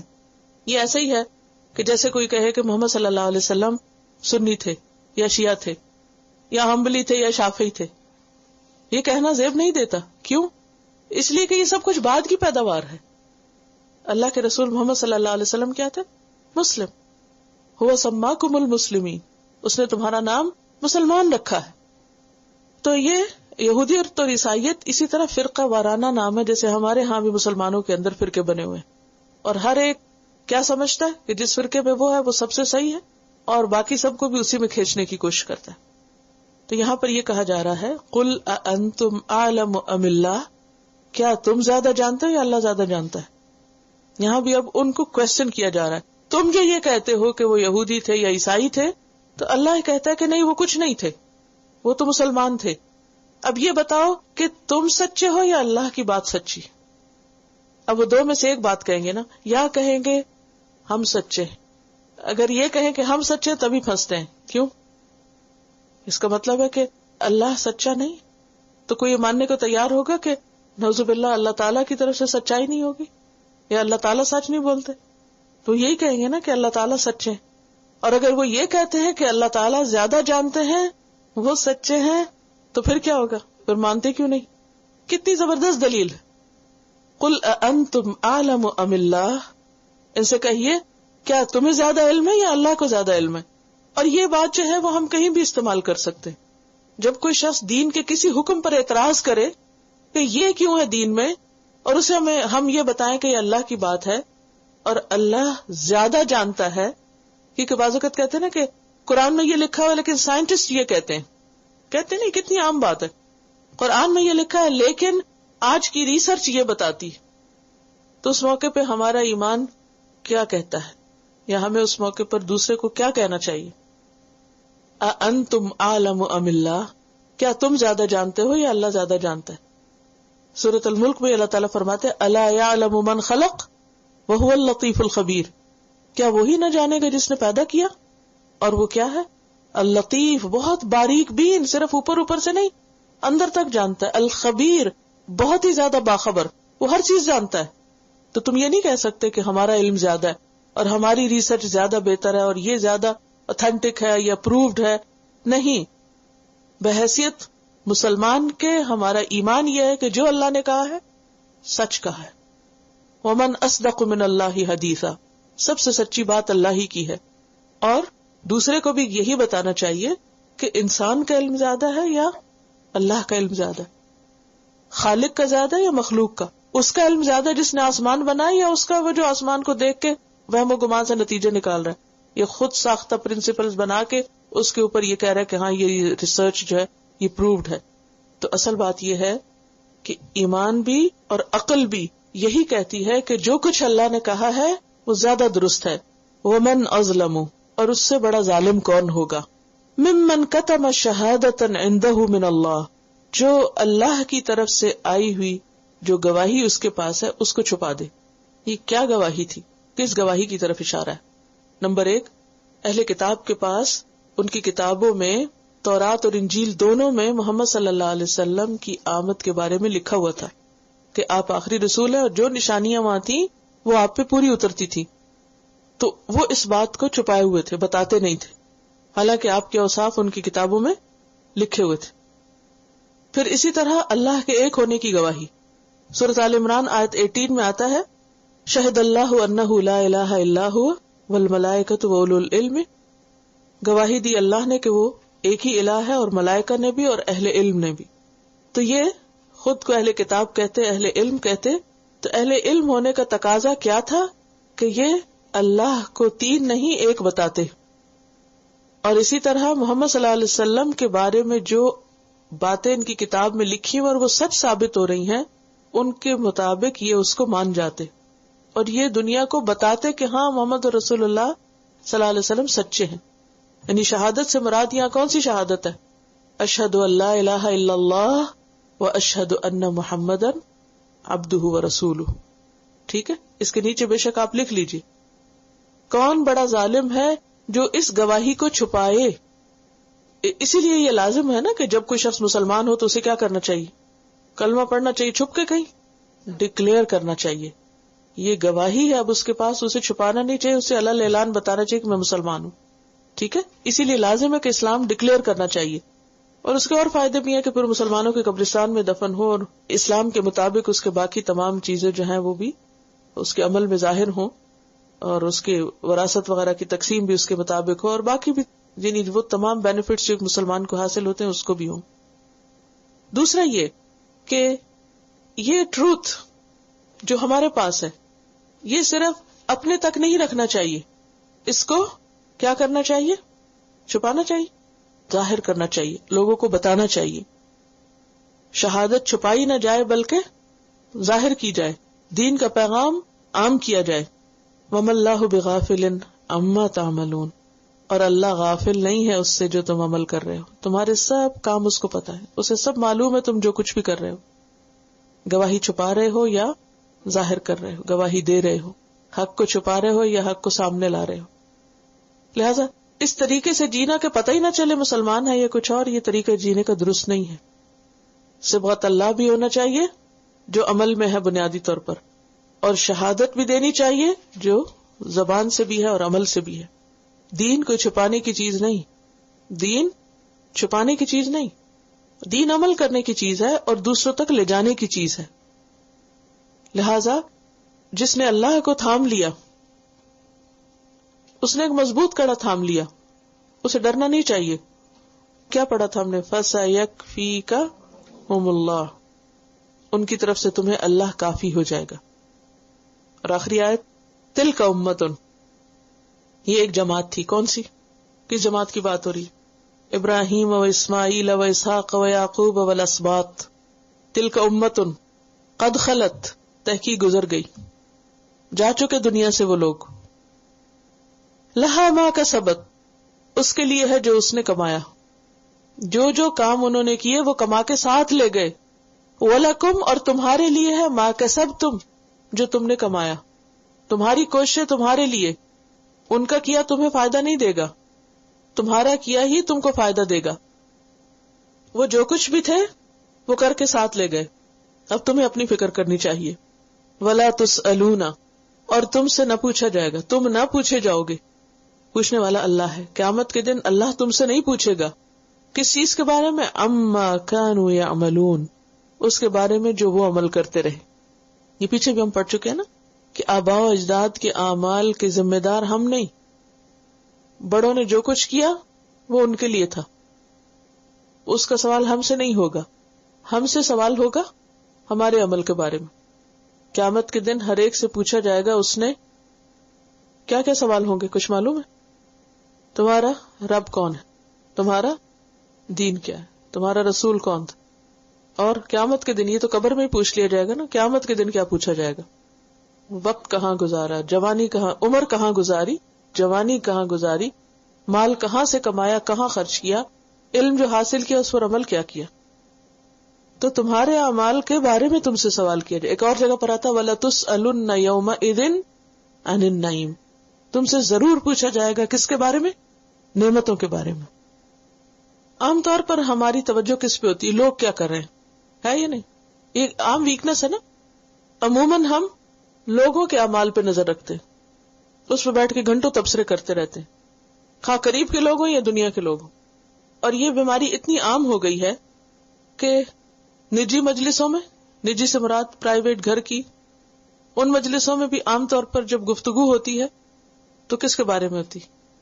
لوگوں کے بارے میں، فلاں کیا کر رہا ہے، فلاں کیا کر رہا ہے، فلاں کیا کر رہا ہے. اور اسی طرح جو ویسے گیدرنگز ہوتی ہیں، یعنی گھر سے نکل کر کوئی پارٹی ہے، کوئی شادی ہے، کہیں پر آپ لوگوں میں اکٹھے ہوئے تو وہاں بھی عموماً کسی اور سے بھی ملے ہیں تو تھوڑی دیر حال چال پوچھ کے پھر تھرڈ پرسن کے بارے میں گفتگو شروع ہو جائے گی. حتیٰ کہ جمعہ کے خطبوں تک میں ورلڈ پالیٹکس پہ باتیں ہو رہی ہوتی ہیں، فلاں نے یہ کر دیا، فلاں نے یہ کر دیا. اور یہ اتنا زیادہ اس کا ایک رجحان ہو گیا ہے، یا یہ کہنا چاہیے کہ اتنے زیادہ ہم اس چیز میں انوالو ہو گئے ہیں کہ ہمیں بھول جاتا ہے کہ ہمیں کیا کرنا چاہیے. یہ نہیں بتایا جاتا کہ تمہیں کیا کرنا ہے، خود کو کیا کرنا ہے. اس کی فکر زیادہ رہتی ہے کہ لوگ کیا کر رہے ہیں، فلاں قوم کیا کر رہی، فلاں کیا کر رہی، فلاں، اور پھر عموماً فلاں کیا چال چل رہی ہے، فلاں کیا ظلم کر رہا ہے. سب سے پہلے تو ہمیں یہ دیکھنا چاہیے کہ ہماری ذمہ داریاں کیا ہیں. اپنے دین کا پتہ نہیں، اپنی ذمہ داریوں کا علم نہیں، اپنی غلطیاں نظر نہیں آتی، اپنی کوتاہیوں کی ہوش نہیں، اور لگے ہوئے کس میں؟ دوسرے کیا کر رہے ہیں. دوسرے جو بھی کر رہے ہیں وہ تم سے نہیں پوچھا جائے گا، تم سے پوچھا جائے گا جو تم کر رہے ہو. تو بیٹھ کر کبھی اپنا حساب محاسبہ بھی کرو کہ تم کیا کر رہے ہو. تو اس کے لیے کیا کرنا ہوگا؟ اپنا محاسبہ کرنا ہوگا. کیسے کر سکتے ہیں؟ اپنے اوپر غور کرنا ہے. سب سے پہلے دیکھیں کہ دین کی جو بالکل اہم بنیادی باتیں ان کا ہم کو معلوم ہے، ایمان کی تفصیلات معلوم ہے، عبادات کی تفصیلات کیا ہم کو معلوم ہے، کہ مثلا نماز روزہ ہی ہے تو اس کے سارے احکام ہم کو معلوم ہے. پھر حقوق جو ہیں لوگوں کے ہم پر، ذمہ داریاں جو ہیں وہ ہم کو معلوم ہے، حلال حرام کا ہمیں معلوم ہے، قرآن کیا کہتا ہے ہمیں معلوم ہے، نبی صلی اللہ علیہ وسلم کی سنت کیا کہتی ہے ہمیں معلوم ہے. والیومز کے والیومز ہیں صحیح احادیث کی کتابیں جو ایک دفعہ نہیں نگاہ سے گزری اب تک ہماری، پتہ ہی نہیں نبی صلی اللہ علیہ وسلم نے کیا کچھ فرمایا، کیا کچھ کہا. تو جب علم ہی نہیں تو عمل کہاں سے ہوگا؟ اور جو ہوگا وہ معلوم نہیں کس قسم کا ہوگا. کیونکہ کوئی بھی کام کرنے سے پہلے ہمارے سامنے کوئی کرائیٹیریا تو ہونا چاہیے نا، کہ یہ ٹھیک ہے اور یہ غلط ہے. یا نہیں ہوتا؟ کسی بھی کام میں ہاتھ ڈالنے سے پہلے کوئی سٹینڈرڈ تو فالو کرتے نا. تو دین کے معاملے میں اندھیرا کیوں؟ یہ بھی ٹھیک اور وہ بھی ٹھیک ہے، یہ بھی کر لو تو اچھا ہے، وہ بھی کر لو تو اچھا ہے، ایسے بھی ٹھیک ہو جاتا ہے، ویسے بھی ٹھیک ہو جاتا ہے. یہ طریقہ غلط ہے. ایسے اور ویسے ٹھیک نہیں ہوتا. ٹھیک جو ہے وہ ایک ہی ٹھیک ہے، اور اس کو فائنڈ آؤٹ کرنے کی ضرورت ہے. الحمدللہ پہلا پارہ مکمل ہوا. ان کا سوال یہ ہے کہ ابراہیم علیہ السلام آلریڈی ایک پروفٹ تھے، تو پھر ان کو امام بنانے کا مطلب کیا ہے؟ بات یہ ہے کہ جس وقت دنیا میں ابراہیم علیہ السلام نے توحید کو ڈکلیئر کیا اور توحید کی وجہ سے سب تکلیفیں اٹھائیں، اس وقت باقی سب لوگ جو تھے وہ شرک کے اوپر تھے. تو پورے اندھیرے میں سے وہ ایک شخص نکلا اور پوری سوسائٹی کے اگینسٹ ایک طرح سے ریوولٹ کیا. تو وہ لیڈر بن گیا، ایک سمبل بن گیا باقی ان تمام لوگوں کے لیے جو اس کے بعد آنے والے تھے، اپنے اس خاص عمل کی وجہ سے. کیونکہ بار بار جو قرآن مجید میں ابراہیم علیہ السلام کی پہچان بتائی جاتی ہے وہ یہ کہ وہ توحید پر تھے، حنیف تھے. حنیف کا معنی ہم نے کیا پڑھا؟ کہ یکسو جو تمام گمراہیوں کو، شرک کو چھوڑ کر صرف اللہ کی طرف اپنا رخ کر لے. تو اپنی اس خاص کوالٹی کی وجہ سے اور اس خاص اپنے ٹائم کے اندر اور اپنے سوسائٹی کے اندر جو انہوں نے رول پلے کیا تھا، اس کی وجہ سے وہ ایک سمبل ہے کہ دنیا میں اس کے بعد جہاں بھی کوئی ہو، جس بھی حالات میں، وہ یہ نہ کہے کہ چونکہ سب لوگ یہ کر رہے ہیں تو مجھے بھی یہ کرنا. نہیں، اس کو وہ طریقہ فالو کرنا چاہیے جو ابراہیم علیہ السلام کا ہے. امام کا مطلب یہ ہے کہ ان کے طریقے کی پیروی کی جائے، ان کو فالو کیا جائے. دوسری بات یہ ہے کہ بہت سے لوگ یہ کلیم کرتے ہیں کہ ہم ابراہیم علیہ السلام کو فالو کرتے ہیں، لیکن وہ صرف ایک سمبولک لیڈر تو مانتے ہیں مگر ان کے طریقے پر نہیں ہے. یہود کہتے ہیں کہ وہ یہودی تھے، عیسائی کہتے ہیں وہ عیسائی تھے، اور مسلمان بھی ان کو اپنا لیڈر مانتے. تو اس میں آگے بھی آئے گا کہ سب سے زیادہ جو ابراہیم علیہ السلام کو فالو کرنے کا حقدار ہے وہ مسلمان ہے، کیونکہ وہ حقیقت میں ان کے طریقے پر ہیں. تو ان کی جو لیڈرشپ تھی وہ توحید کے طریقے پر چلنے کے لیے تھی. ٹھیک ہے. اور ویسے بھی یہ ہے کہ جیسے نبی صلی اللہ علیہ وسلم کو یہ کہا گیا کہ آپ ان کے طریقے کی پیروی کریں، یعنی آپ بھی انہی کے راستے پر چلیں جو طریقہ انہوں نے اختیار کیا. تو کیوں آپ کو یہ کہا گیا؟ کیونکہ آپ بھی جس ماحول میں آئے تھے، مکہ کے ماحول میں، اس وقت دوبارہ کیا ہو گیا تھا؟ وہی حالات پھر پیدا ہو گئے تھے جو ابراہیم علیہ السلام کے وقت میں تھے. تو ان کو بھی وہی کرنا ہے جو ابراہیم علیہ السلام نے کیا، کہ چاہے ساری دنیا بھی شرک پر چلی جائے مگر ان کو اللہ ہی کی طرف رجوع کرنا ہے. اور ہم سب کے لیے بھی یہی سبق ہے. نوح علیہ السلام آئے، ہود علیہ السلام، صالح علیہ السلام، لیکن ان کی بستیاں تباہ ہوتی گئی ایک کے بعد ایک. پھر جب تک ابراہیم علیہ السلام کا زمانہ آیا تو دوبارہ وہی حالات ہو گئے تھے. اور ابراہیم علیہ السلام کے حالات باقی سب کے مقابلے میں زیادہ مشکل تھے. انہوں نے ایک طرح سے ریوائول کیا تھا ان سب چیزوں کا. یہ ریوارڈ اس وجہ سے زیادہ ہے کیونکہ ان کی آزمائشوں کی وجہ سے ان کا مقام بلند. اور اب یہ کہنا کہ جو بھی ان کے طریقے کو چھوڑے وہ صرف وہی ہو سکتا ہے کہ جو اپنے آپ کو حماقت میں مبتلا کرے. ٹھیک ہے. آخر دعوانا ان الحمد للہ رب العالمین. سبحانک اللہم و بحمدک نشہد ان لا الہ الا انت نستغفرک و نتوب الیک.